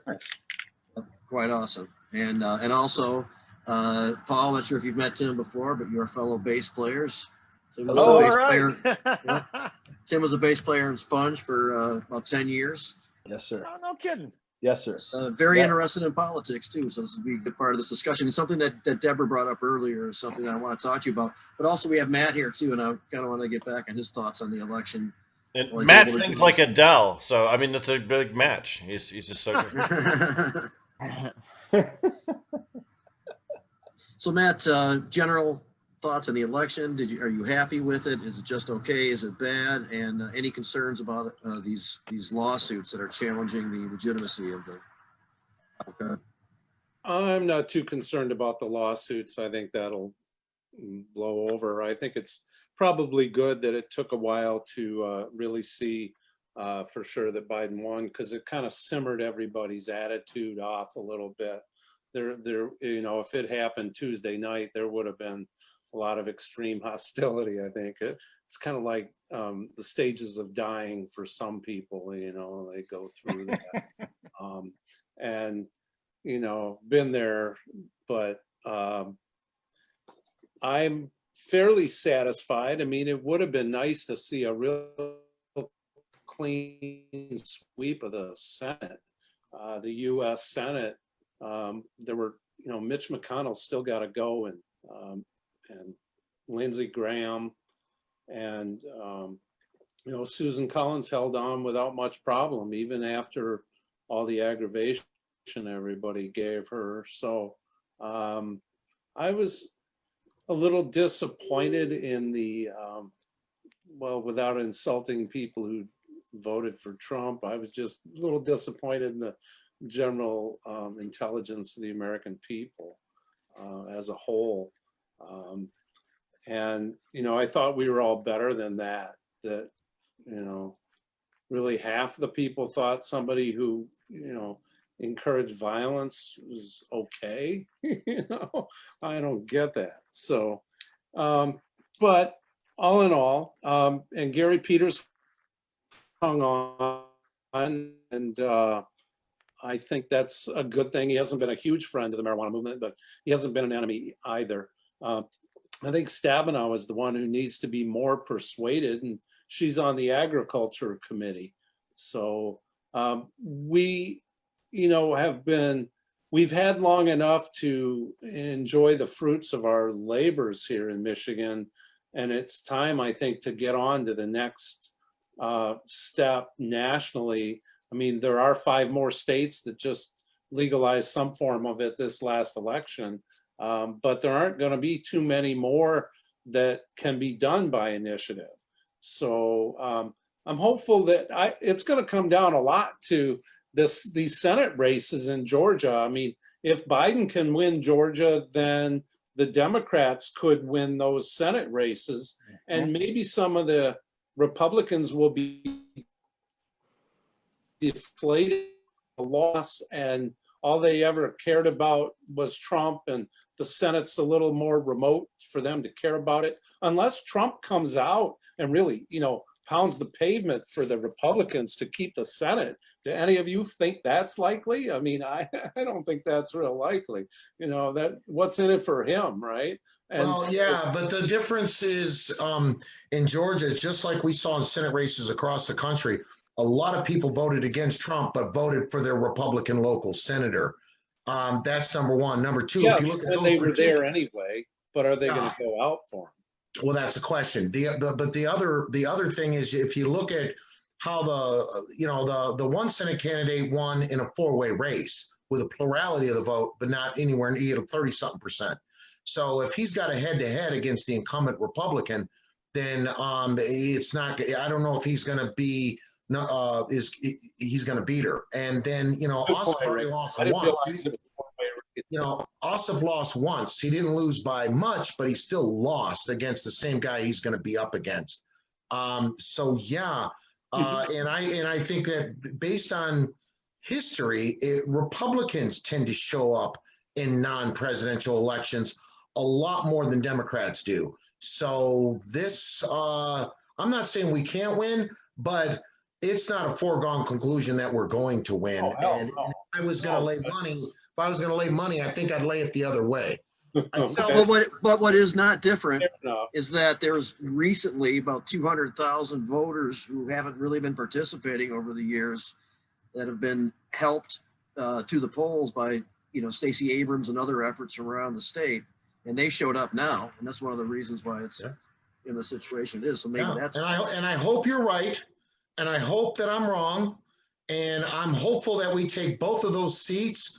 And these theories about participation are wonderful theories. And I think that Bernie Sanders and his gang had wonderful theories about as long as, build it and they will come. As long as you can give people a reason to vote. All these people that have never voted before is because they never had a reason to vote. But now they do in the form of Bernie Sanders.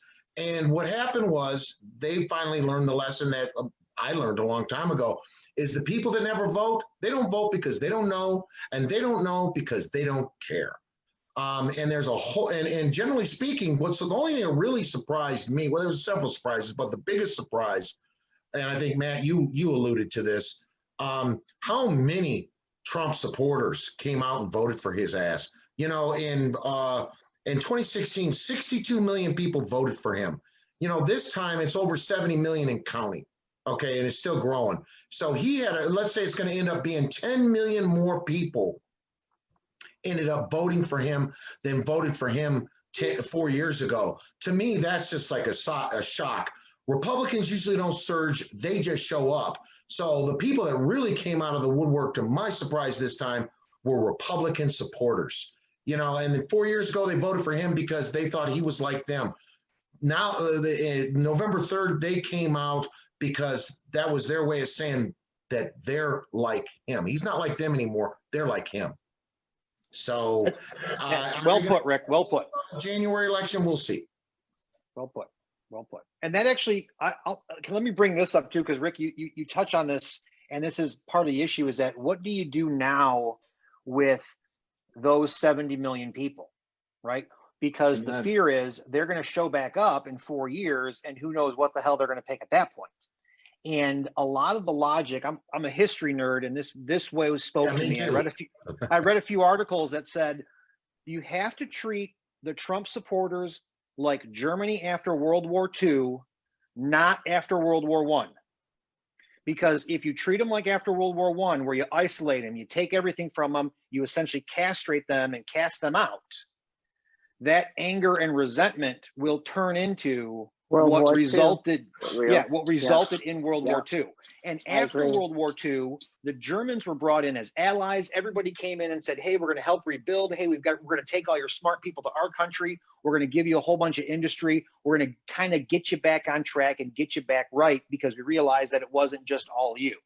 So if not just the Democrats, but if the American political process can somehow, I always hate to say something like reintegrate or re-educate, but if they can somehow bridge the gap between a lot of these people and find out what their real issues are, if they're, because they're not necessarily brand loyal Republicans, but they might just be contrarians. They might be anti-establishment people, and find out what this is, because if you don't, then the risk is they're going to blow up, and we're going to look at Donald Trump the way that Donald Trump made us look at George Bush. And that took a lot to make the idiot the brainchild all of a sudden. Donald Trump made I gotta say this, I think that question is academic. I think it's a moot point, and here's why. The Republicans control the Senate.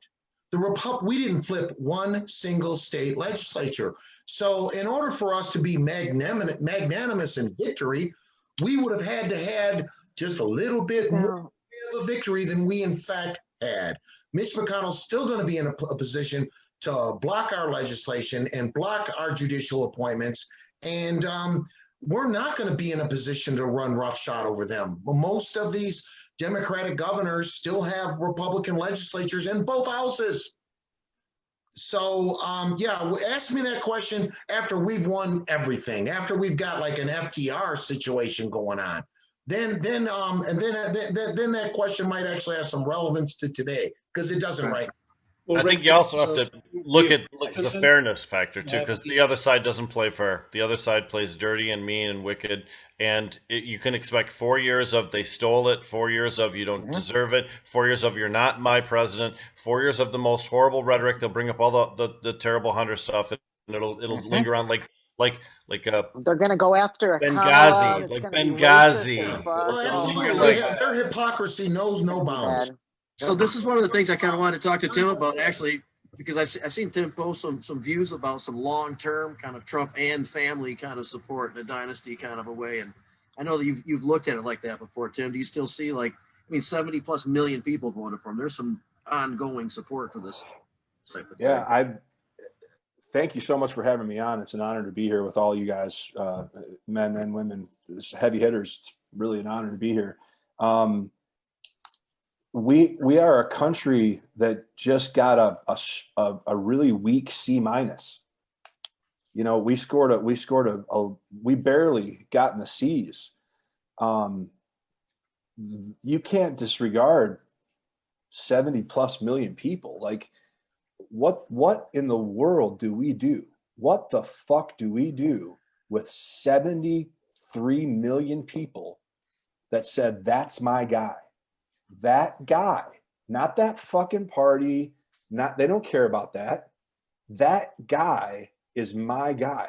They're walking among us. This was not an insignificant number. This was not some high 30 percentile, you know, turnout that we can just brush under the rug.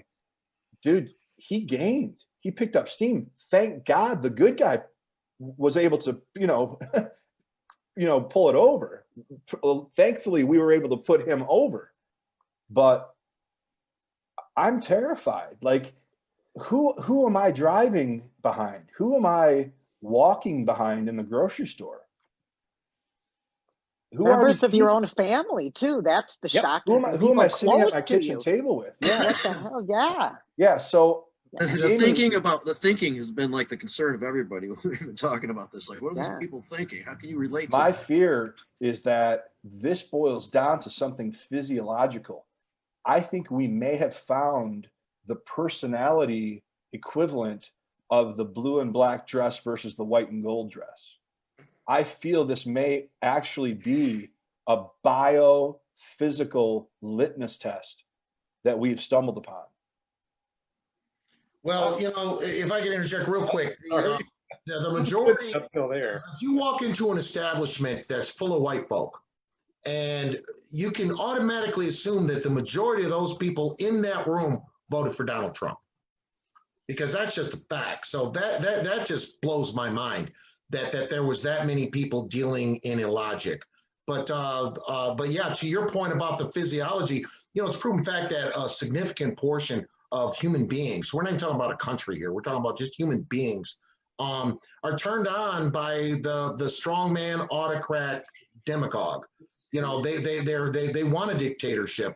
And obviously if I got a choice between when democracy was controlled in a lily white way, then we had the majority of this country wanted democracy. Now that democracy is taking the form of multiculturalism and pluralism, then all of a sudden you got the majority of white folk in this country that are all about a lily white dictatorship.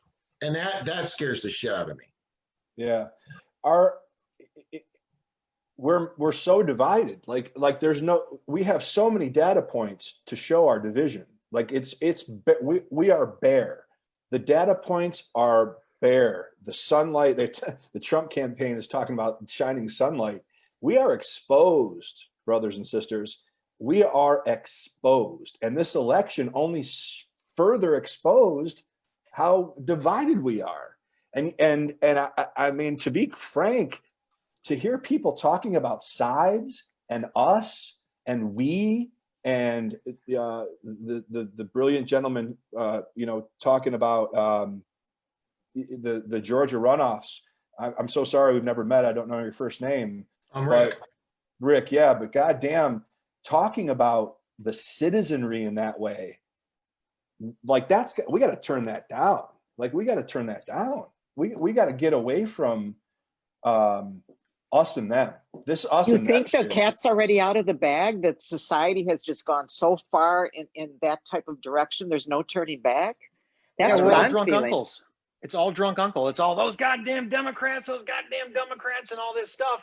And the silent majority are the loudmouths about it because they're the ones that typically aren't reflective and considerate of consequences, which makes them so vocal about it. But it's frightening because of the possibilities, right? Because of the division and because of that rhetoric that was already so familiar to them. And then now you got a guy saying it, and that's what makes him their guy. Well, think about this though. Election years are apex of conflict, right? This is when people are most vocal. This is when most money is thrown into conflict. Conflict's generated. It's emphasized. It's exaggerated.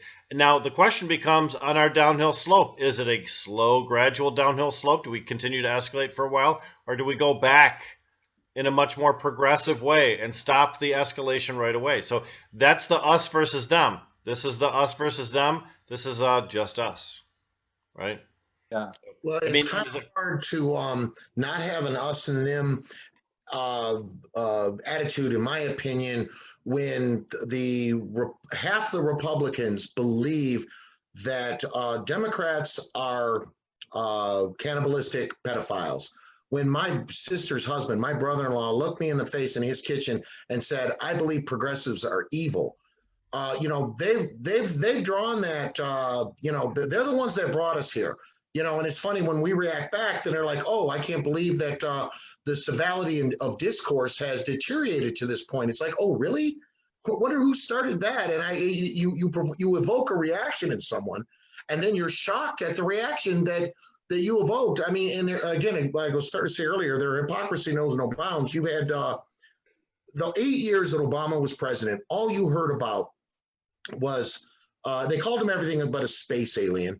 And all you ever heard about was paid fors and balancing the budget, even though Bush is the one that had blown it up after Bill Clinton had balanced the budget and was producing surpluses. As soon as Trump got in power, deficits didn't matter again.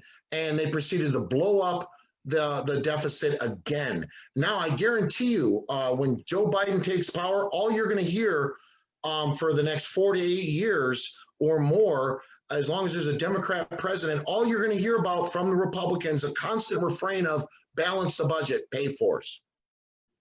I'm sorry. At a certain point, I stop listening to what you say because I just assume if your lips are moving, you're fucking lying.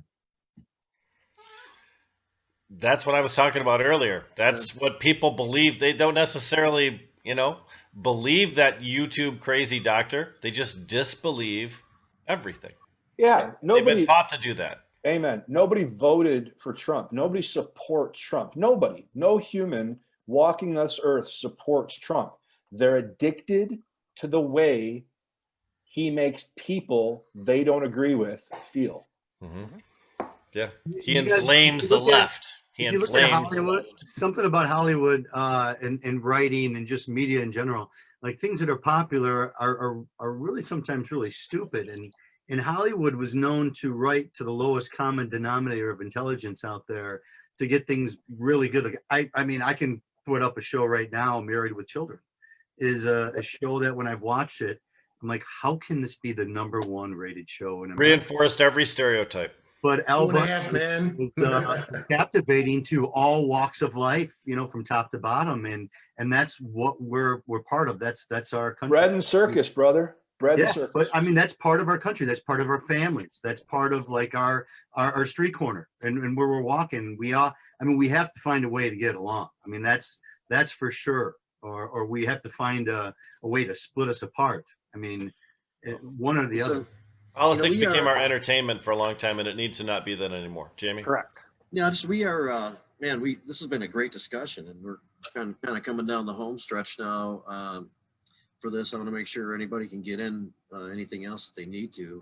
We did not cover the statewide cannabis victories. We did not cover in Oregon, the decriminalized bill of all drugs, and some in the DC. I'm sure Colin and Jim, as we all are, we're particularly excited about some more advancement in that area. For those who don't know, Colin and Jim are with decriminalized nature and work with the city of Ann Arbor to help get the council to vote in favor of making ethicogenic plants lowest priority for police. Nice work. Yeah. Jim's wearing the great shirt. Yes. Yeah. So, man, I can maybe picture going into next show. We're not going to totally go through all that stuff, but a lot of positives. I think was Colin the only one that had a negative outcome amidst all the national and local races. Yeah, I think Colin was the only one that I know of 4 races in Ohio, all won for local races. I'm not aware of anything else. There were so many local races across the United States. It would be illogical to believe that Colin was the only local that wasn't successful. And by the way, I mean, Northport was not successful, but in excellence, that was actually a win for us. So, right, there was a few different things that went on during those 9, and that was one of them. One was they were trying to opt out, but it lost. Right. Yep. So even though that's technically a loss of that particular proposal, it was a win for the cannabis community. That's a win. Yeah. Yep. That's a place where Rick and I visited, and Matt's coming back in. I fought with Don Bailey. That was fun. That guy. One of Matt's favorite guys. Who won that exchange, Jamie? Who won that exchange between me and Don? Who won It's that? an ass whipping. Yep, he got his ass kicked, man. And Yeah.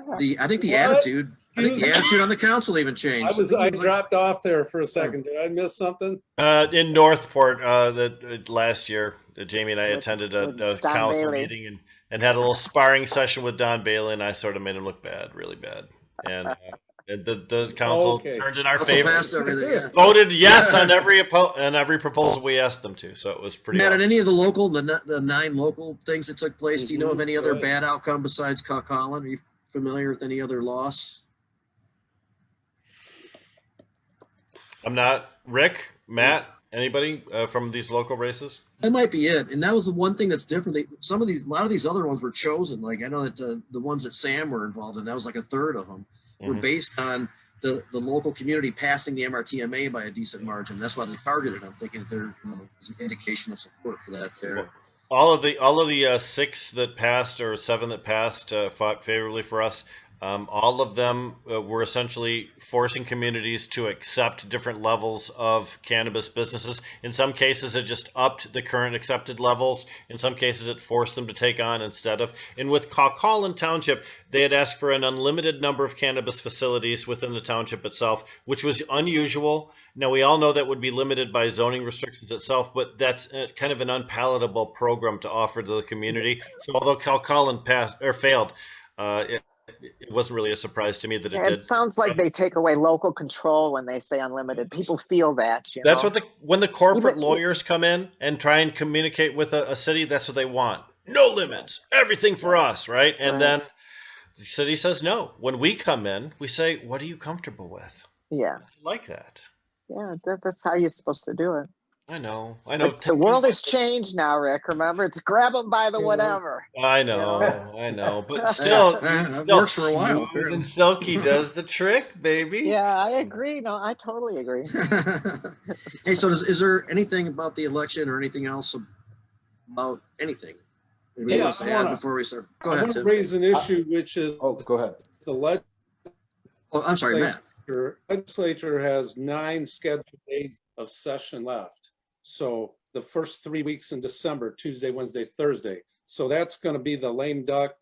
Well, they've got through this week as well. Tomorrow's Veterans Day, but So Thursday this week, and then 9 days in December.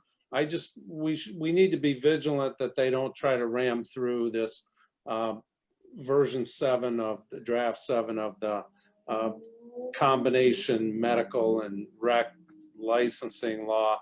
I just don't really see the point of it. And there are too many spaces that aren't filled in on the thing. And There's nothing urgent or emergency about this. We just got involved late in the game. And if we could move this into next session with a work group that's properly represented by all stakeholders, that would make more sense at this point. Yeah. That's our message also to Dana, by the way, Rick. Since you're here. I mean, it's pretty common that if you don't bring us until draft 5, you can't resolve all of our issues in one single draft issuance. So, plus we haven't even submitted our list. Marijuana law section, West Michigan Cannabis Guild, Native American groups. There are a lot of people who still have yet to weigh in on this. I think 2021 is when this is likely to get done. And you can understand why a marriage of the medical business licensing program and the recreational business licensing program would be advantageous. But it has to be done in such a way as to always respect the vote of the people, which means when there's a variance between a legislatively derived law like the MMFLA and a voter-directed initiative law like the MRTMA, MRTMA wins. More broad and liberal interpretations and all that stuff, right? Yeah. It's a trump card.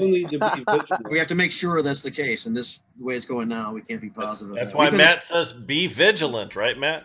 Right, absolutely. That they've already got it drafted through the Legislative Services Committee. So it doesn't take much to slap a number on it and introduce it, and then the clerk slaps the number on it, I guess. But it can become a House bill very quickly, and they can move stuff through that in 3 weeks easily. So Lame duck has been a bad There's no time reason for it. us Yep.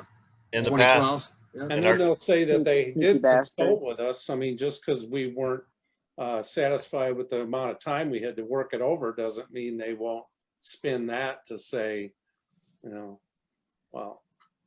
And Well, I mean, there are I hope parts they of it don't. that aren't horrible. Unless there was a There- press release. No, the There's a lot of concept is stuff- okay. There's no reason to rush it. Let's go into next session with Yeah. all stakeholders and we'll work it out. Right. Hey, Tim, you wanted to add something? Well, I just like to say thank you again for having me on. I need to call Matt, as a matter of fact, and get an appointment with him Right on. regarding the brand. And also, as a fan, as a listener of the, I call you guys the Cannabis Jedi Council. I know in the forum, one of the Facebook forums, a lot of chatter, and I know Rick has saw it, about what to look for with supply and demand and the prices. Like, I think people would be interested to hear all of you guys maybe talk about that in a future episode. Because people are talking about it a lot in the forum. So No to hear problem. you guys kind of give your take on it would be something cool. I'd like to listen to it. So. Sure. Thank That's a you. good one. We'll maybe accomplish that next week for sure. Yep. It's a good one. Hey, Rick, anything else you want to add before we? Tomorrow you can tune into 420 Post. It's my broadcast, my business-centric broadcast at 1 p.m. It's available on Facebook via the Facebook page for 420 Post. You'll hear Greg Pulowski, Planning Commission member from the city of Detroit, who will talk about that new Detroit ordinance. We touched on it a little bit today, so much to cover, but that ordinance actually has so many intricate possibilities and also a few pitfalls. So we'll be able to talk about that. Plus also, Michael Elias from Common Citizen, one of the biggest players in the state, will be on to talk about his plans for Michigan and Michigan's history. Join us. And of course, I meant Rick Michaels when I said Rick, but that's okay. Oh! Situation. I'll be sure to tell Dana you How guys said awkward. hi. And I would say anything legislative.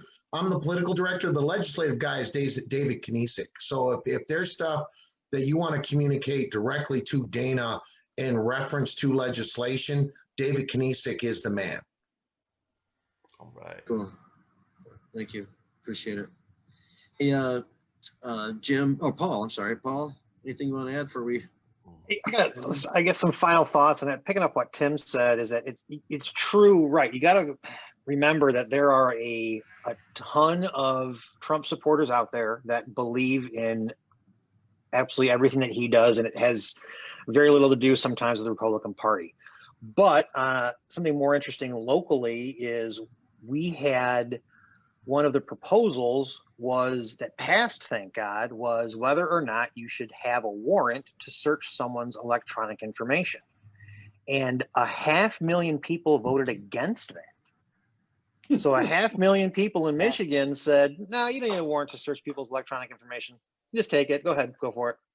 At first it was winning. I mean, first their side was winning by this huge margin because of course the Democratic votes weren't counted yet. And I was thinking, what the hell? People think it's okay just to search my shit. I just could not believe it. And then of course, How was the tide yeah. one? You know, But how was that sold to 500,000 people? Nah, I just don't take know. it. How do you read that and not understand Pro-police. that it's an invasion of your privacy? Yeah. How do you not The pro-police. understand that? Donald Trump. I'm telling you. Yeah. Hey, blue and black dress, white and gold dress. Wow. I'm telling you.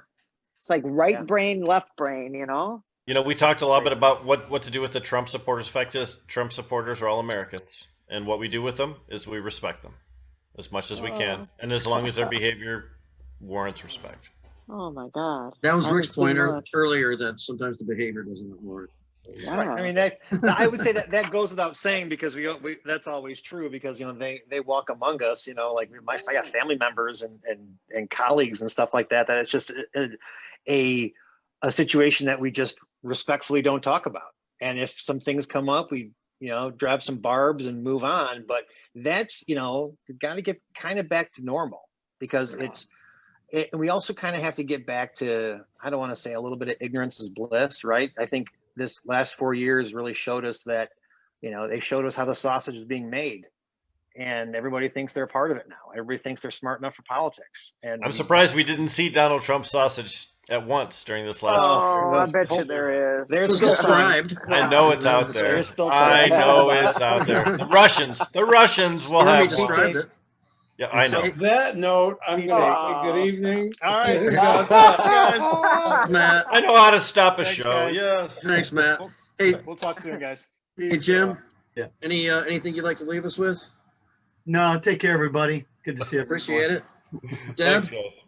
Yeah, I just thanks for everybody who went out and voted. I mean, I my anxiety level has come down like 1,000,000% with this. I just, it kind of feels like he's your grandpa. He's a little conservative. He's a little not, but he's going to be okay. And I'm okay with that. And I just feel way better. Build a good team. If you build a good team, yeah, and I like I takes care said of a lot before, of I like personal Kamala. things. I'm down with Kamala. I think that she's going to be great. I really appreciate everybody's input. Really interesting stuff today. And I think overall, I feel better about things too.